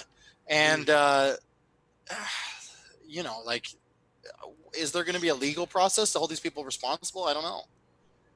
I got to figure that Wubby's going to have you on to make like a spectacle of you, and it's kind of going to be like that. It's going to be, he wants it to be sensational, I would assume. Do you have like a game plan for what you're going to do when you go in there? Or are you just going to wing it? I mean, I told one of my friends about it, and he was like, bruh, I don't know. I was like, yeah, I know. He's probably tricking me. He's probably trying to set me up with a bunch of punches and yada, yada, yada, and try to humiliate me in front of everybody live. And my friend's like, so what gonna do? I said, fuck it. Let's go. Let's do this thing. And he's like, man, you got skin made out of titanium. I was like, honestly, what do you think? Go ahead, Jay. Well, you really can't lose, right? Like, this guy's, it's good exposure for you. Like, if you're trying to gain any sort of following, it's going to increase your following. Yeah, but it's also, I hate when people twist my image, you know what I'm saying? I still have a bit of a twisted image out there, and it's like I want to fix that, but I'm trying to figure out the best way to do it, and I don't think but your image right now is probably net negative. Like, I think most people online have a negative opinion of you. So this is a chance for you to kind of turn it around. If you go on there, how could I turn it around if he just tricks me? You know what I'm saying? Well, that's true. But like, look how you've been talking to us for the last, hour. Like, if you can kind of keep this level of cool and just kind of present who you are. Don't get heated or anything. And and anytime, if he doesn't accept you, if the people in the chat don't accept you, just be like, well, this is me. You don't have to accept me. Exactly, man. Like, you have a total chance right now to just be like, hey, look, man, if you don't think I'm black, that's fine. You don't have to think I'm black. I know who I am. I've been this way my whole life. Like, I don't need your approval. Yeah. And I say that to some of the people that be in my comments. You know what I'm saying? It's like, okay, am I supposed to care? Like, somebody was calling me a lame or a loser, and I'm like, oh no, you hurt my feelings. Like, exactly. Okay, am I supposed to fucking care what you think? And then the one dude was like, oh, my friends, all my black friends think you're a joke. I'm like, I don't know who the fuck your friends are, and I'm supposed to care. You know what I'm saying? So yeah, totally. And you should try and keep that attitude through the whole thing. Like, if he's going hard at you, trying to get you to react and try to get you to be angry and stuff, just take a breath, take a sip from your 40, calm the fuck down, and just be like, hey, look, man, like, if that's what you think about me, that's what you think about me. I can't control that. But, like, I'm here on your show. I'm trying to be a good sport. I'm trying to answer your questions the best I can. What else do you want from me? Yeah, that's kind of basically where I'm going to take it. You know, I mean, it's like, I mean, if I want to come, I don't really need to be drinking. You probably shouldn't be drinking on that show, to be honest. Like, yeah, it'll just put you on. I want to have fun though. I want to have fun. That's true too. You know, that's true. And you are a fun guy too. Like, that'll help your personality come out. Say what now? Well, you are a fun guy. Like, when we talk to you, like, you're happy-go-lucky. You're very positive. Like, you are a fun guy to talk to. So, like, you do want that to come out in your video with Wubby, right? Yeah.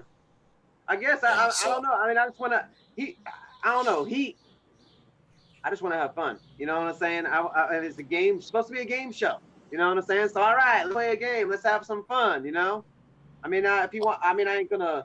He did say he wants everything to be natural. You know what I'm saying? Because I told him I was like, bro, like, do you want me to be like, again? Do you want me to be sober? You know what I'm saying? I mean, you know, if you wanted to do it late in the afternoon, you know, that's usually when I start drinking. And he's like, well, drink then. I'll even have a shot with you. He's probably gonna have one shot, and I'm gonna be fucked up off my ass. Exactly. Yeah. You got it, man. This guy. It's probably gonna be water too. Yeah. It probably will be water.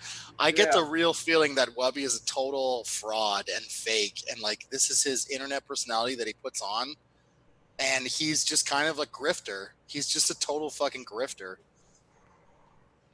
Yeah, he's funny though. You know, I don't know. I haven't watched his other shit. I mean, who am I to judge him? He's got almost 1 million followers, and I have like 35. So who the fuck am I? You know what I mean? I'll be wondering how he got all those fucking followers. I was thinking about asking him for some advice. You know, like, how the hell did you get so many fucking followers? You know, and I saw one video of him where he was, you know, walking. People were trying to get his pictures and everything, and give him presents and shit. I was like, God damn. Like, he looks like a goddamn celebrity. Well, it's like Keemstar, right? Like, Keemstar has 9 million followers on YouTube, and all he does is talk shit about people for a living. Like, who the fuck would want to hang out with Keemstar ever? Who would want to invite him? Like, let's say, oh, well, you know, my kid's birthday's coming up. I'll invite Keemstar. Like, this will be great. He'll like, who the fuck wants that guy at your kid's birthday party? Exactly. Who the fuck wants this guy? Oh, well, you know, like, I'm having some friends over. We're playing poker. Who the fuck wants to invite Keemstar? I don't understand these people. Like, I don't understand who would ever want to. Like, you follow all these people online who are completely sensational and just larger than life, and it's just like, these are not the kind of people you want in your life. Why do you worship them so much? Why do you idolize them? I don't know why people like that fucking negative shit so much. I guess because people have such negative shit going on in their life that I guess they're accustomed to it or something. I don't know. Just like the whole thing with negative news. Negative news spreads so much faster than positive news. Just like, you know, there's like, I lost count now, but you know, there's probably 20, 30 videos about me out there that I know of. And you know, the ones that are, you know, nice videos about me, they're suffering in views. But the ones that, you know, are talking shit about me are the ones that are like everyone's talking about. Yeah. And you know, it's just negative news spreads faster, and people want to hear that negative shit. But you know, again, it goes back to the root of everything. Why do they want to hear the negative shit? You know, maybe there's something wrong with these people. Like that dude, whatever, Keemstar, yeah. Yeah. I love how you don't know his name. He got bullied a lot. You know what I'm saying? I think he got bullied a lot, and he's taking it out on everybody else. You know what I'm saying? That's usually, it's the still a lot. You know, when you bullied, you bully. I caught myself doing that once, twice in school. I remember once this dude, you know what I'm saying? He was grade below me, and I grabbed him everywhere, and I gave him a wedgie. But like, I lifted him up off the ground, and then he was just hanging.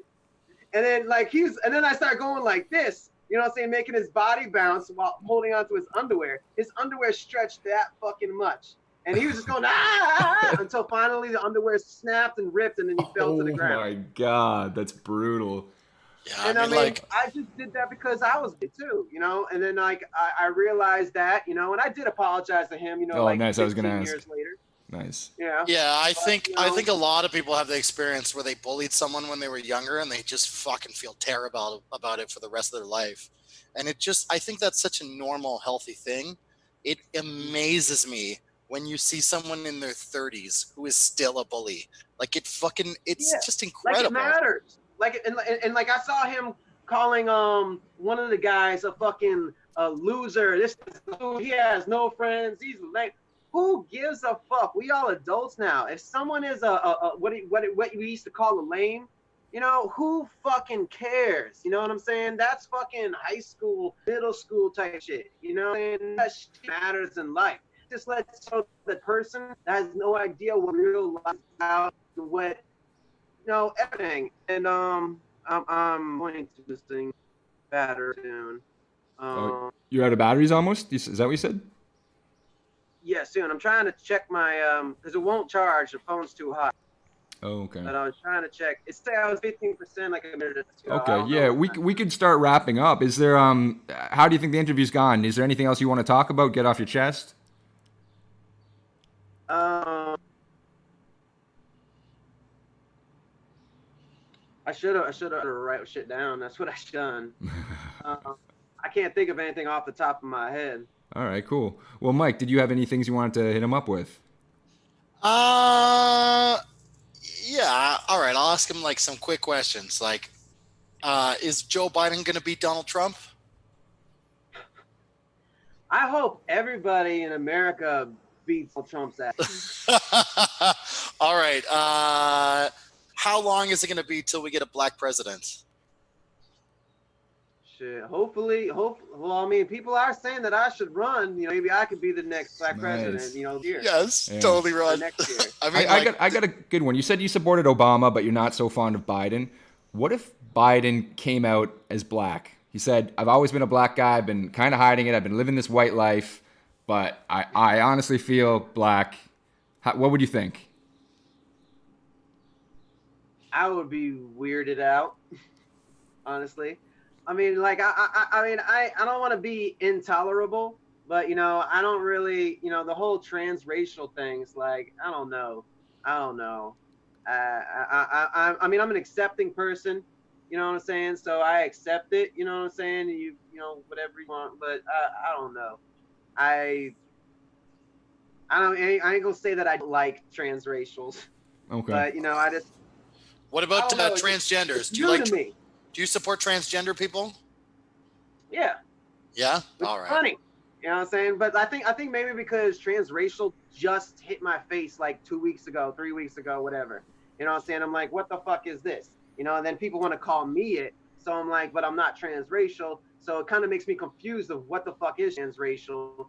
You know what I'm saying? It's just, I don't know. It's just a lot to take in. I guess it hasn't like had time to formulate in my head and me to really like meditate on it. You know what I mean? Well, yeah, that makes sense. Yeah. What about? All right. So, do you have any more questions for this guy, Jay? No, I'm good, man. It's been a pleasure talking to you, Nuka. Yeah, we're so glad you came on as our first guest. Yeah. This is an honor, man. This is great. Yeah, it's no problem. I didn't even know that time flew by as quickly as it did. Oh yeah. Hey man, like we're gonna probably talk about some topics now. If you can get your phone charged, we'll jump you back in at the end. But is there anything you want to say to the people before you head off? Oh man, I probably like a 20-page essay off the top of my head. Could you condense it into 15% of battery on your phone? Just I guess just, you know, I mean, I do have a message to the white people and a message to the black people that I want to get out there.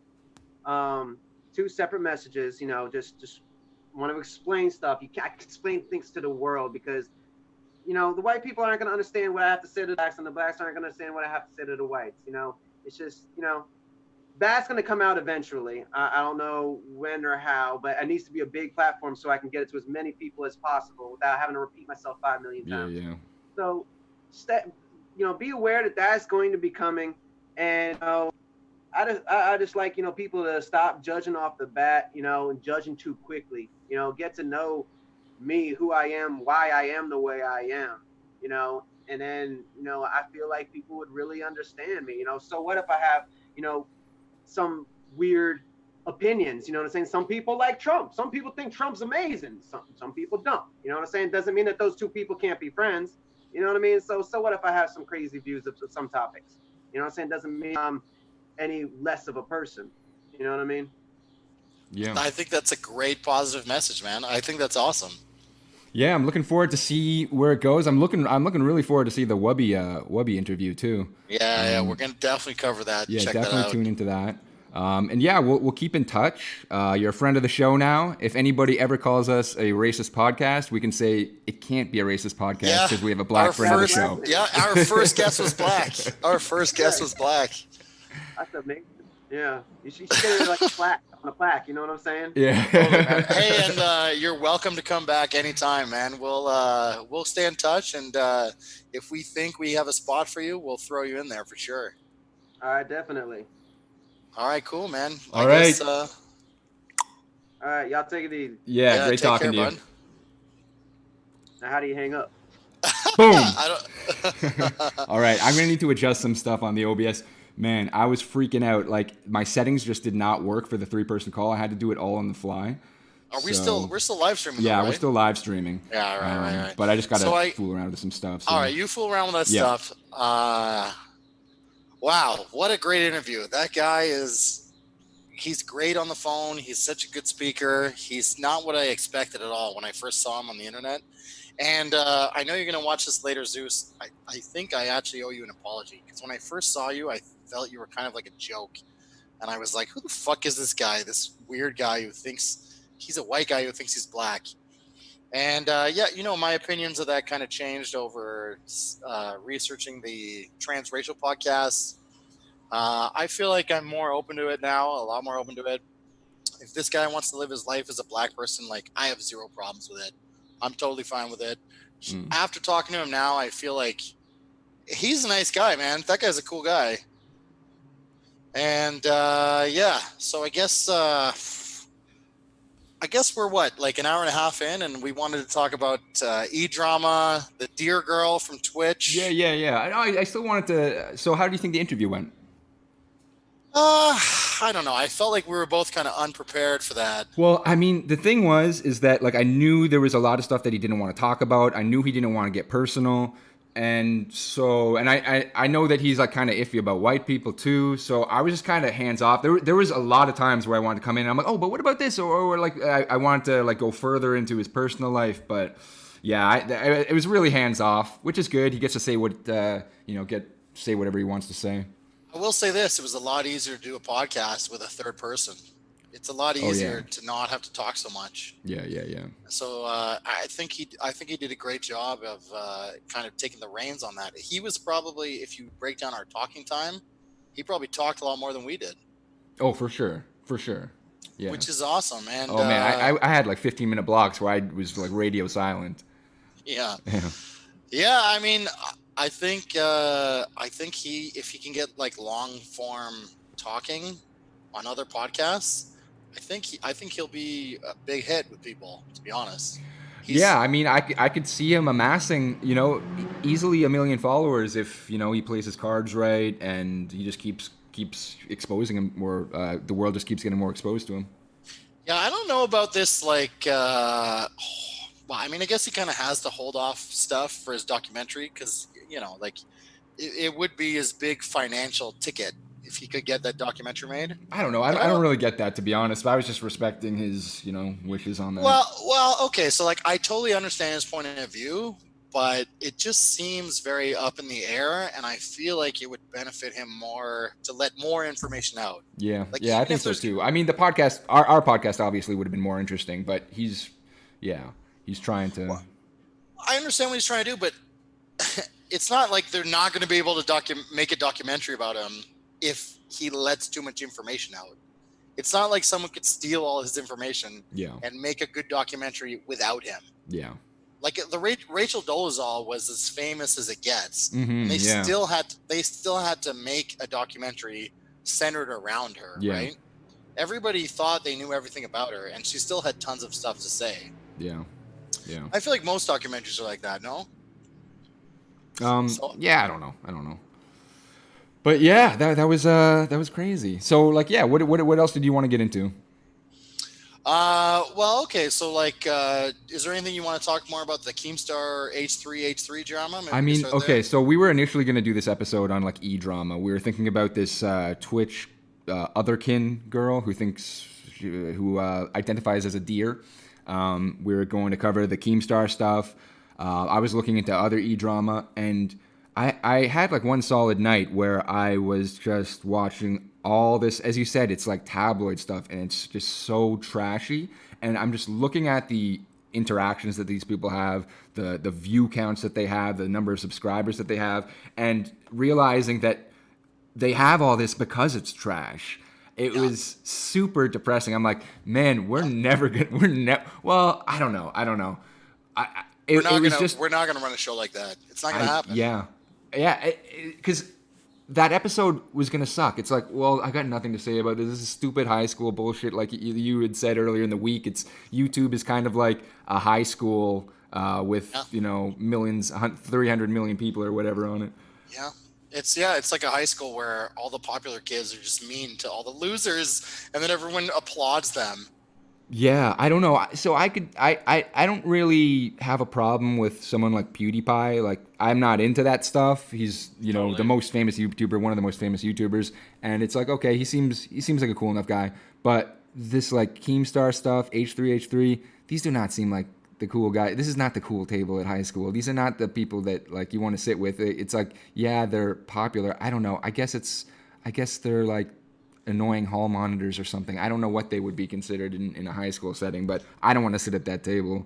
Yeah, totally. Like so I've never followed Keemstar ever. And I think I've watched more Keemstar in the last week than I've seen in my whole life. And every single time I turn them on, I'm just like, oh my God, I have to watch another fucking Keemstar video? Really? Yeah, that's where I was like my entire time exposing myself to that world. It was I was genuinely depressed. I was also genuinely depressed. Every single thing that Keemstar has contributed to my life has been negative. Like, he has contributed nothing positive to my life. I understand that people like this. It's like Keemstar is like a bad habit. Like he's look at this take he's got. Oh, he's going off on this guy. Oh, and it's like, okay, but like he's calling an old man who likes gaming a pedophile. He's calling a person who's having a manic breakdown a fucking loser and telling him he should just fucking kill himself. I mean, also, just to be devil's advocate, like, this guy is putting out hours and hours of content. He's putting out like tens of hours of content a week for years. So you're going to amass like some certain things that you say, some missteps that you have, and then when you put all those missteps together, it paints a okay, fine, but like, we were going to talk about Joe Rogan today. We can talk about. I mean, so Joe Rogan is moving to Spotify exclusive. He's not going to be on YouTube anymore. Same with Keemstar, or no at least his podcast. I think Spotify? It's his podcast. He has a podcast deal with Spotify. So now there's questions if that will get like thrown out due to this drama. Yeah. Yeah. Okay. So like, say what you want about Joe Rogan. He's obviously the king of podcasts, but like, could you imagine Joe Rogan at any point in his life finding someone with 200, 2,000 subscribers and being like, haha, look how fucking stupid this guy is. Look how retarded this guy is. Like, Joe Rogan would never do that, ever. Joe Rogan's not kind of in a different world. Yeah, he's not really tabloid. Okay, fine. Fair enough. He's not tabloid, but like... I'm saying he's not trashy like that. Yeah, exactly. And it's like, okay, say what you want about Joe Rogan. He's the jock of the high school, right? He is like the captain of the football team. Yeah. And he's out like... he's the cool table on YouTube, yeah. Yeah, he's the cool table. And it's like, okay, well, he's out bow hunting and he's working out every day, taking steroids. He's like, he's not the smartest guy in the world, but he's with all the popular kids and they all want to be around him. And Keemstar would kill to go on the Joe Rogan podcast. Exactly. Like, Keemstar would make 10 people commit suicide to go on the Joe Rogan podcast just to get fucking famous. And like, okay, I'm not the biggest fan of Joe Rogan. Like, there was a time in my life where I listened to Joe Rogan podcasts a lot. And I do like him and I totally respect him. But, he's not my favorite podcaster in the world. And at least he has something of integrity in that aspect. Like, he's got a ton of integrity there. He would never do that shit. you know what I mean? Yeah. Oh yeah. Yeah. Yeah. Yeah, and it's just like, who do you want to follow? So you want to follow like, oh, paymoneywubby, who's this like fat fucking schlub who obviously got made fun of in high school, who's now like, now he's famous and he's using his fame to bully YouTubers that have 200 Yeah. subscribers. I mean, I was really surprised that Nuka Zeus is very warm to him, at least a lot warmer than I would have expected. I mean, I didn't watch the full paymoneywubby video, so I guess I shouldn't really form an opinion on that. But you were saying maybe I shouldn't form an opinion on him as well. I've only seen maybe like 3-4 hours of his content, and he has, you know, probably thousands of hours of content. There's a reason people like him. Maybe he's a fun guy. Maybe he's a nice guy. Maybe I'm totally off base when I'm judging him. Yeah. But I just get this feeling that he's just so mean-spirited towards the people that he covers.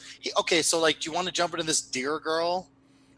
Sure. I mean, that was the other thing is I think we were initially planning on her being the main topic, perhaps. But yeah, I think so too. So there's this woman, transgender woman, who identifies as a deer. So that's referred to as otherkin in like kind of Tumblr internet culture, and I guess the world at large now. And she was promoted to the Safety Advisory Council on Twitch.tv. And Twitch is a very popular streaming website, primarily for like video game streaming.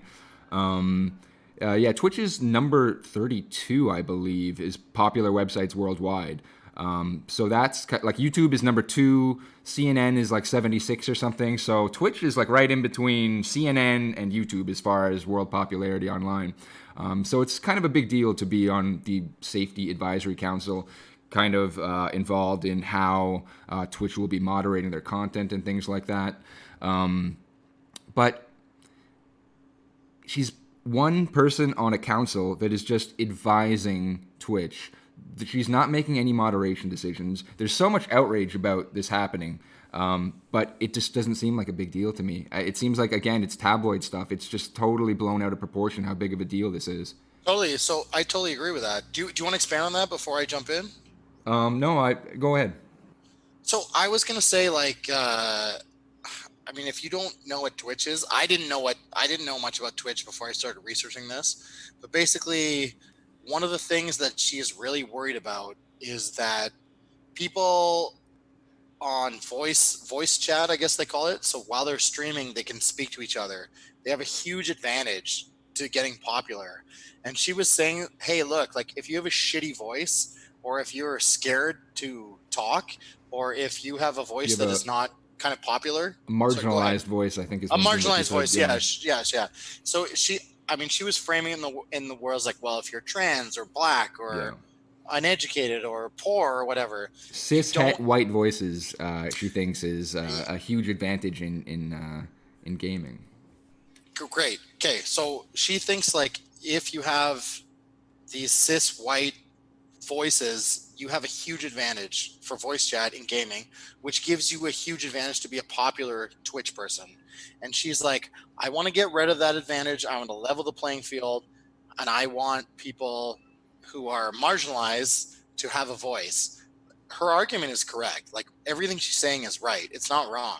And we talk about this all the time. Like when people I don't think that having a cis white voice okay, sorry, not let me clarify. Okay. Not cis white voice, but we talk about this all the time where if you're in a debate with someone and you are handsome and if you speak well, your ideas are going to come across as so much better. Well, if you're talking like this on the gaming stream, maybe not so many people are going to want to watch.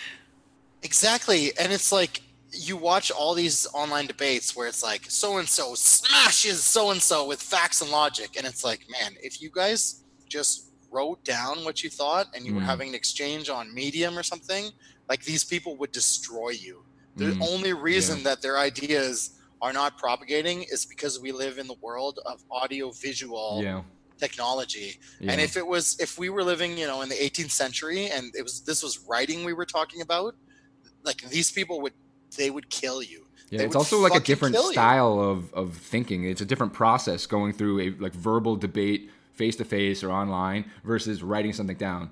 Like Yeah. you were saying, you maybe wanted to get into some debates on our show. I'm not sure that I really want to do that myself. I'm not a good like debater face to face. I like to, write a paragraph and then maybe be like change like part of that paragraph and then take an hour to think and look up some numbers and maybe change my opinion, tweak a little thing on one aspect. And so that's the way that I kind of like to form my combative thoughts, as opposed to having someone like right in front of me, say, women should have the right to vote. Totally. I totally agree. And that's not my personal style. I would prefer to have a conversation. What are you laughing about? Oh, I'm laughing that I just said that I would argue that women shouldn't have the right to vote if someone came to me and said, yeah. Yeah, okay, but like I would prefer to sit and have a conversation with someone and kind of develop my thoughts as we talk and say, hey, look, I don't know what I think about this. I'd like to expand this, flesh it out, figure out what my position is. Yeah. I mean, that's more of a conversation than a debate as well. Right. Exactly. Yeah. And this debate structure, even if you have, like I did formal debate in high school, it really doesn't matter what your argument is. It totally matters how you present your argument, how well dressed you are, how good looking you are. And when you're approaching something as a debate, it doesn't matter if you're right or wrong. All that matters is winning. So, exactly. Yeah. A debate is not about having the right idea. It's about, did you present your idea in the best way and to the audience that is reviewing your debate? Yeah. So it's very easy if you, let's say, are an atheist in a church for you to just get destroyed, because people who will go in to view that debate, they are going to have these presumptions. They're going to have the way they think already, and they're going to have their biases. But if you do it in writing and you do it on the internet where everyone can see it, it kind of opens it up to a more level playing field where it's like people who might not be able to view that in the hour that you're live streaming it, or even the it's on YouTube forever, right? People aren't going to look up debates that the person they agree with gets destroyed in. They're not going to follow this. They're not going to want to watch that. So like text has something better than audio visual. Does that make sense? Yeah, totally. Yeah, and so this woman, what's her name? Steph. Ferociously Steph. Ferociously Steph is her yeah. handle. Yeah, on Twitter at least. I mean, she's in this position right now where, what can she do? Like, people are going to vilify her no matter what she does, and she really hasn't done anything wrong at all. Yeah. She okay. Well, she's a fucking weirdo. Fine, she's a weirdo, but like, she's in a community that celebrates weirdness, that celebrates people who are weird. Why are they punishing her for being different? As far as Twitch TV goes, they're all about inclusion and having all these different voices. So yeah, I guess. Yeah, well, I guess there was one video that she put out where she was like, people should be worried about me. Yeah. I have power, and I guess that's a little maniacal. And it would be different if she was involved in moderation choices. Like if she was choosing what got banned, what didn't get banned, who could say what, I would have a huge problem with that. Okay, but like, what kind of people do you think are going to be in charge of these decisions? Like, you have built a platform based on inclusivity. And when you say inclusivity, you really mean not cis, not whites. Like, it's not inclusive. It's not representative on what the platform is. Representation is the things that we like as the owners of this company. We want these voices to be heard. I mean, no, I don't think that I would ever like the moderation panels at Twitch. The reason that we don't stream on Twitch is because I was aware that it was a very censorious platform.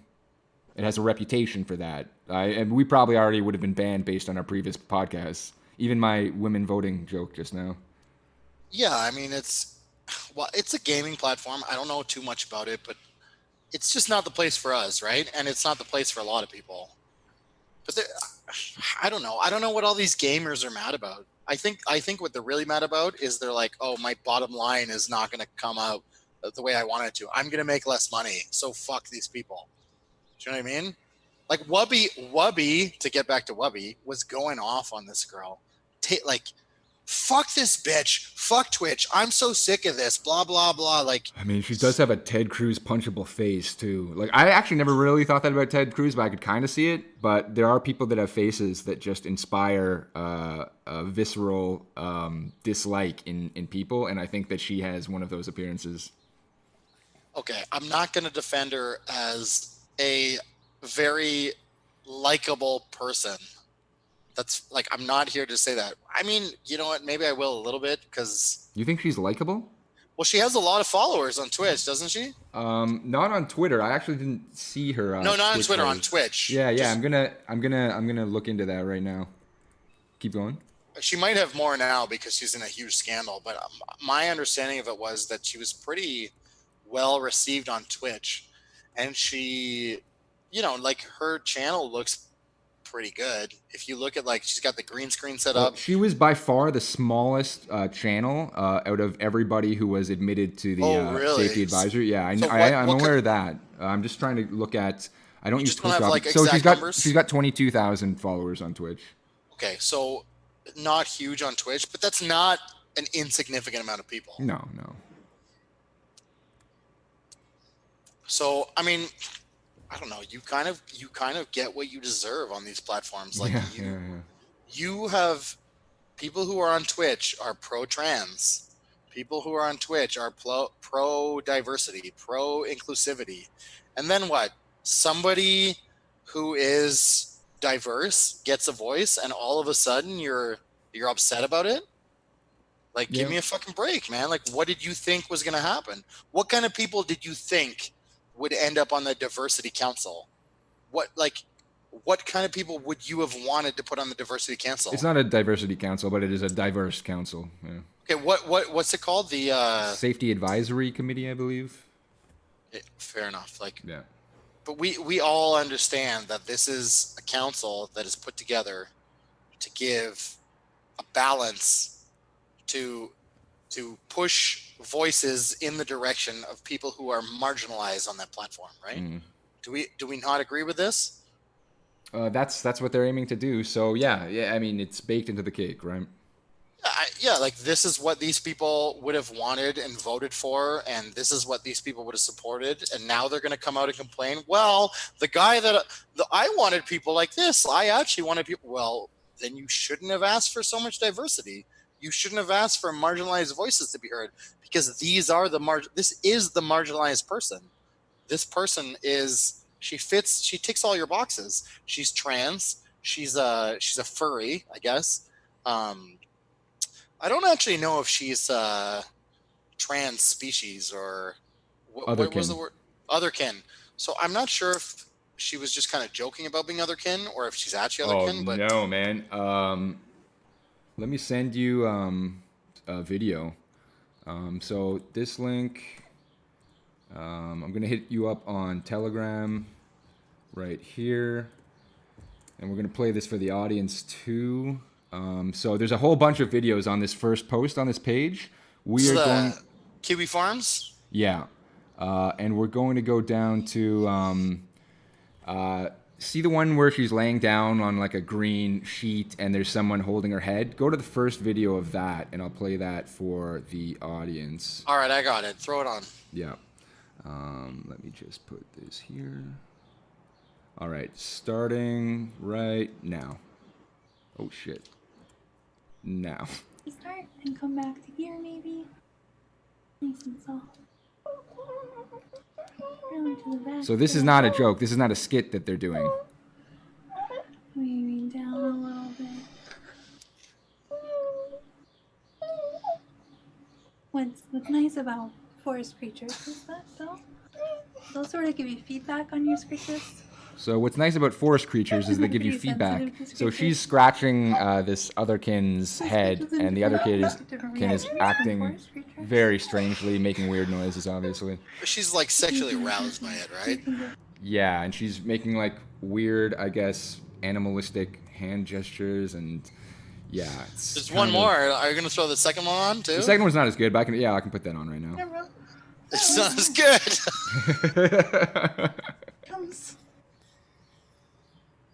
Becomes scary to try. I can totally picture this being on some porn site where they're doing this naked. I don't know. It's happening right now. Yeah, we did it. Go on. I mean, I know it's hard to define mental illness and, you know, be an armchair psychologist just looking at a video, but she seems mentally disturbed to me. From this video, do you think that? Yeah. Okay, so that's kind of the... Well, this video, including the other things I know about, like, she's calling her a forest creature. This is not ironic. They're not joking around. Yeah, no, I understand that. I'm not oblivious to that. But, like, come on, man. Like, this is 2020. Like, sexual proclivity or leans towards, like, this kind of thing for a lot of people. So are you on board with otherkin, or at least do you see it the same way as transracialism, transgenderism? Well, I don't think that it can kind of break into the mainstream. I'm not asking that. I'm asking how legitimate is it? It just seems like a sexual preference to me. But it's not a sexual thing, right? It's an identity thing. Is that it's not like it's only in the bedroom or anything like that. Is that a fact that these people actually think that they... Yes. Yeah, they go into forests, and this girl says that she goes like into her backyard and eats grass. Yeah. So, I mean, we talked about this on other podcasts a bit. I said I knew somebody who thought they were a cat. Mm-hmm. And, I mean, this seems like a mental defect almost. It seems like a disconnect from reality. But again, so like, does it cause her like pain? Does it cause her trauma? Mm-hmm. Does it cause her... Yeah, because I guess that's one of the like part of the definition of a mental illness. Yeah, totally, right? It has to have a negative because impact. like if it doesn't have like a negative impact on her life, what's the problem? Do you know, like, it's not a problem for me personally. For it to be kind of like a psychological thing, is it a problem for her? Does it fuck with her everyday life in a way that makes her life more difficult? Mm-hmm. And then if the answer is yes to that question, well, is that because society doesn't accept her, or is it because, no, this is a serious problem that she needs to get checked out, like, and sorted out? And it doesn't seem to be something that she's shying away from. It seems to be something she's embracing. So I don't know this person, but I imagine from looking at the way she acts on a platform to 22,000 people, I imagine that it doesn't really cause her a lot of grief. I imagine she is more or less accepted. Like, if I had 22,000 people who supported my shoe smelling fetish, I'd be like, well, who are you to say that's not normal? Do you know what I mean? If you had people that supported your shoe fetish, who am I to say it's not normal? Well, yeah, I mean, if like she's on the internet, she's got a ton of supporters, she's got a ton of people who follow her. Nobody seems to have a problem with it. She's in her community. People seem to have a problem with it. Like a lot of people are. People seem to have a problem with it now that she's got all this like fame and she's going out into the greater, internet community. Well, yeah, the people that have a problem with it just hadn't seen her before. If they had seen her before, they would have had a problem with it then too. But she'd already had a following of 22,000 people that didn't have a problem with it. Well, it's not, you can't say that they all don't have a problem with it, but sure, some people don't have a problem with it. Some people don't have a problem with serial killers. Yeah, I don't know. I don't know where I fall on this issue. This is very new to me. I have no idea what the fuck I think about this. But my instinct is have an open mind, and like, if this is how she lives her life, as long as it's not dangerous, then who gives a shit? Yeah, I mean, to some degree, I do think that some societal norms, easy for me to say, are important to maintain. Like some degree, something, somewhere. Like there needs to be some sort of norms. It can't just be like everything is whatever anybody feels at any time. I just think that leads to kind of chaos, a total lack of any kind of structure in society. So it's a matter of where is the line? Where is the line going to be drawn on any one issue? And like as far as like identifying as airplanes and like deer and beef, like slabs of steak, like I'm sizzling on a pan right now. I'm like it's it becomes the world just becomes nonsense at a certain point. Okay, I definitely understand that, but you also have to understand that most people don't do this shit, right? This person is an exception to all the rules. Increasingly, more and more people are. Yeah, well, yes. Increasingly, more and more people are. You know, you've got all these fringe people who suddenly get access to the internet, and 30 years ago, this would not have been a thing that everybody knew about, and this would not have been a thing for Deer Girl to kind of follow. She would have been like, hey, I feel like a deer, and everyone around her would have been like, shut the fuck up, you're not a deer, shut your mouth, you're stupid. And she wouldn't have pursued it this far, and she wouldn't have had a following of 20,000 people. Mm-hmm. So, and there's also like it also attracts eyes, like just going on the internet and being like, I am a fountain. There, like that's attraction for a certain number of people. You can get subscribers saying you are a fountain and believing you are a fountain and going into detail about what that means to your life, how that affects you parenting your fountain youth, and yeah. The fountain of youth. Yeah, no, I definitely get what you're saying, and I definitely understand people's kind of visceral reaction to this, where they're like, this is ridiculous, this is disgusting, like, fuck this person, like, what's going on? But again, this is the bed we have made for ourselves in Western civilization. Oh, yeah, I guess, yeah, I think you're right. I think you're right. This is the prison we have built for ourselves. Like,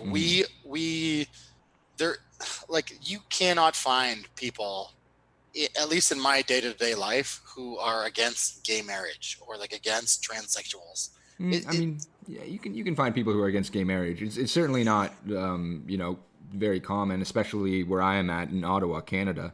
But there's a lot out there in North America. But I go on with your point. I was just nitpicking at that one thing. Well, I'm just saying, like, this is the world. I guess they'd say it's the culture war. The left has won the culture war. Like, these kind of things are inevitable. They're going to be accepted. Do you know what I mean? There's no going back to the 1950s where people say, like, oh, mixed marriage shouldn't be a thing. Oh, well, like, I don't know about these homosexuals. It's not going to happen in Western civilization. We're never going to get back to that point. Whether you disagree with it or not, I'm not saying I disagree with it, but whether you disagree with it or not is kind of a moot point right now. This is the world we are going to grow up in. This is the world our children will grow up in. This is the world we live in. And maybe one day, when technology advances enough, these people can actually transition into deers. I honestly see no changing surgery. I see no. They made fun of it on South Park, but like, why couldn't it happen? Yeah. Is it that hard to believe that someone could become? I mean, Nuka Zeus was joking. He's like, I want to be a cheetah and like this and that this. Was like, amazing. Yeah. There were some great moments in that interview. Yeah. Is it that possible? Is it so hard for you to believe that, especially, people think that their brains will be able to be plugged into computers in the future, right? Mm-hmm. And you could just get off of the grid and live in a virtual world. People do not laugh at that idea. They think, oh yeah, that's totally possible. Like, I could have a virtual reality that is so good, I wouldn't be able to tell the difference between the virtual reality and the real reality. Mm-hmm. So if that is possible, someone could definitely be a deer if they wanted to be. Yeah, absolutely. Or in the virtual world for sure. But even I would imagine the technology could get crazy enough that you could do that in the real world as well. Have your brain wired into an actual cheetah. I mean, I guess it could be a robot one as well. This podcast, this episode has taken some really odd turn. Yeah, and we're all over the place on this. I know. I'm not sure what I'm going to think about. I mean, I'm just glad that we had our first guest. I think it certainly wasn't a disaster. But I'm not sure how how this episode looks. There's not the same kind of flow we had for the other episodes. Yeah, because we had directions in the other one. In the other ones, we had a roadmap, a point A and a point B, and some things to say. And this one is just kind of like. Why don't we try to wrap up the last topic we're going to talk about? So like Joe Rogan moving to Spotify. Yeah. What do you think's going to happen? Like, what does this mean for streaming? What does this mean for free speech? What does this mean for? Well, I'm assuming that more stuff like that will be happening. As I said, Keemstar also has a deal with Spotify, so it looks like this is a movement that streaming platforms will be moving in. And I mean, ultimately, I guess there would be one dominant one would come out. I mean, I guess you could have like fractured, like a couple of ones, and then in that sense, you would need to subscribe to Google Play Music, and you would need to subscribe to Spotify. I mean, I guess it's kind of like what's going on with music anyway. Some things you can find on Spotify, and you can't find it on other platforms and stuff. I think things are going to get... Okay, so I looked at a lot of Twitch stuff on researching this podcast. Yeah. I'd never used Twitch before. Yeah. And there's a whole bunch of content. Like, I didn't even know this was a thing, really. Like, the kind of things that people talk about Twitch. And wasn't, like, Nick Fuentes on Twitch and, like, all these kind of alt-right people were on Twitch for a while? I don't know if he was on Twitch, but there were a bunch of far-right people on Twitch that got booted off. Nick Fuentes was on a debate on a very popular Twitch channel. So, like, Twitch isn't just video games, per se. Like, no, that's the primary focus, but no. It's like D-Live in that sense. Yeah, so like there's a lot of people on Twitch. You see like Wubby. Wubby has a show on Twitch, and it's not video game related. Like he's got a video game going on in the background while he's talking about like a topic or a political thing or whatever. Like it seems to be that the way things are moving, there's going to be people who are big on Twitch who are not big on YouTube. There's going to be people who are big on Spotify. It's already like that. It's already like that. There are people who are, And so, again, more and more people are getting hooked up to the internet every day. More and more people are getting exposed. And it's like, how much stuff can you really follow? The internet has become a replacement for television and radio. And so, if you look at, say, 30 years ago, what was on your TV in your local town that you lived in? It's very different from what you got on the radio. And that would be very different from, I'm going to university right now. So we've got our university radio. And, I'm reading this newspaper or that newspaper. There would be people in these kind of like ecosystems who are completely isolated or have no following in other ecosystems. And I think it's when YouTube came out, like everyone was on YouTube for a while. And now they're kind of going back to this, not isolated state, but people have to kind of specialize, I mean, this hasn't happened yet, but you're predicting that YouTube will exactly. fall. I don't think YouTube necessarily will fall, but they'll have to kind of find out where they fit in the world that has so many platforms that are similar but not the same. Does that make sense? Yeah. Yeah. If Joe Rogan goes to, that's actually a big hit for YouTube. It's the most. Well, is it the most popular podcast on YouTube? I think it is. I don't know if it's the most popular podcast. It's regularly trending. It's regularly trending. It's like I don't know what everybody's feed looks like, but Joe Rogan pops up as the next video and my autoplays all the time. Well, I'm sure it's not like that for someone not signed in, but Joe Rogan is something that you would expect to see from time to time not signed in on YouTube. Just, what is trending, what's happening, along with Jake Paul and whatever else. Yeah, and YouTube is so different than what it was 10 years ago. Yeah, you know what? That was actually one of my thoughts. So I normally look back at what YouTube was, and I'm like, that was ideal. It was great. I think I've said this in previous podcasts where it was anybody could say whatever they want. It was all about the individual content creators. It was empowering like the individual and everything. Looking at this edrama stuff, I'm like, so YouTube's moving to push sources like, MSNBC, CNN. If you do a search, the algorithms are tweaked such that trusted sources are now where it's at. So it's like, big news conglomerates rather than Joe Blow talking into his phone on a car ride about a topic. You're going to see that a lot less. You're going to see these big conglomerates a lot more. But all this edrama stuff, I'm like, all these individual content creators that get like famous organically, they're trash. I prefer CNN to this. I prefer MSNBC to that. Totally. They have standards. At least like maybe I don't agree with their standards and maybe I don't agree with their agenda, but it's like, fuck man, I'm watching daytime TV right now on YouTube. I'm watching the Maury Povich show. I'm watching fucking like Jenny whatever her name was or Jerry Springer, and it's just like garbage for your brain. I don't let my kids watch YouTube. I'm like, get the fuck off there. Don't watch it. I'm like, okay, watch Netflix, like watch movies, watch anything but YouTube. Because really, why Netflix over YouTube? Just okay, so like at least Netflix has TV shows that are like fully thought out pieces of art that people have worked on and they're like, this is the story, ABC. And YouTube for kids is, oh my goodness, it's terrible. It's fucking terrible. So you think it makes them like more ADD or what? I think it's like you don't want to eat Doritos every day because you will get fat and like it will ruin your life. And it's like Doritos for your brain.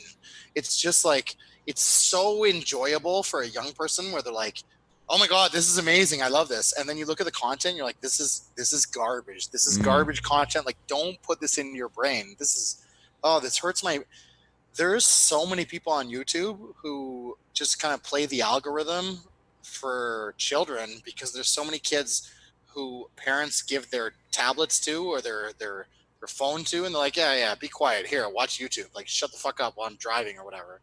And it's like, it's garbage. It's like, it gives them nothing positive in their lives.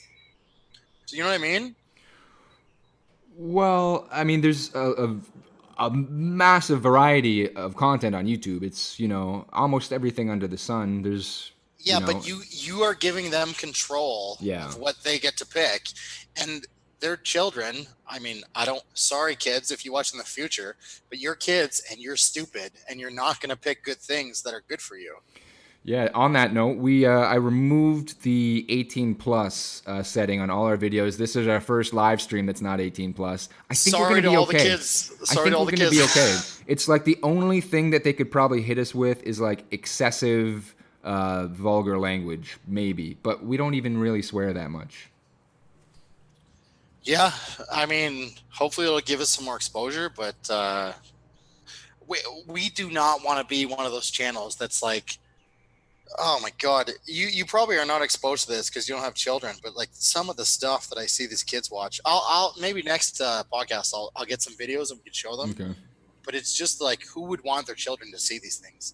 And I kind of miss the days of public access television where they're like, well, Mr. Rogers is on, or Mr. Dress Up is on today. Fred Penner is on today.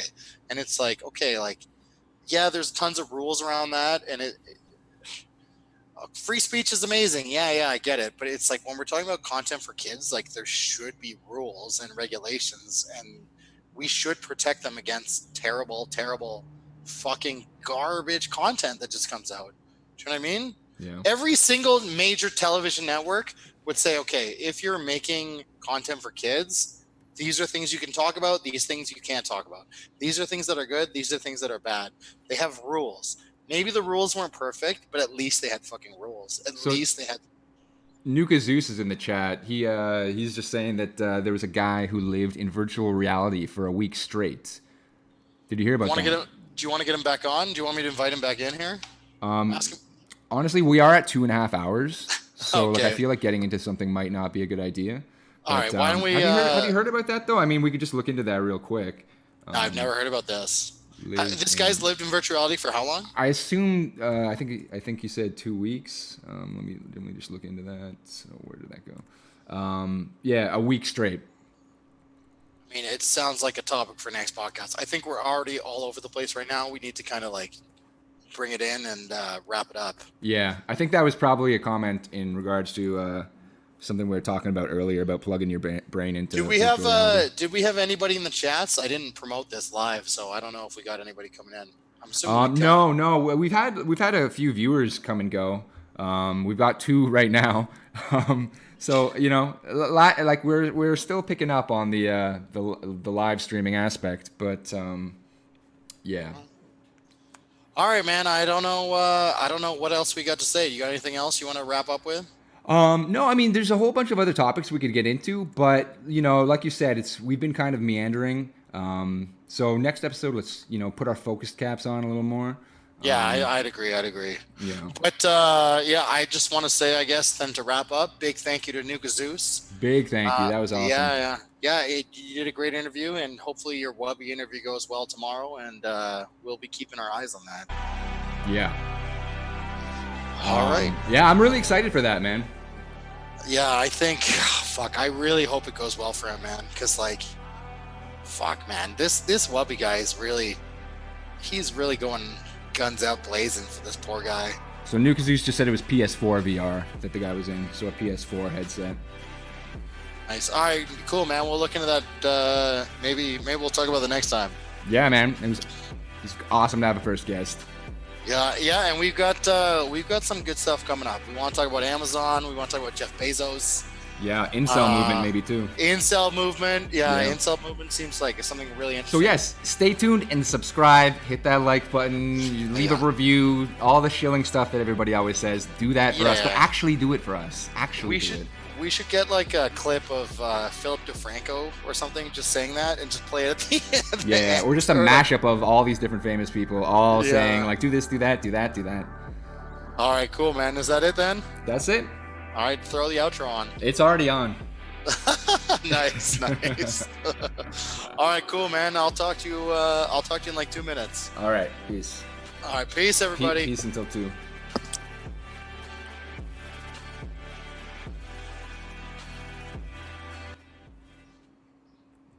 That was an awkward fade, but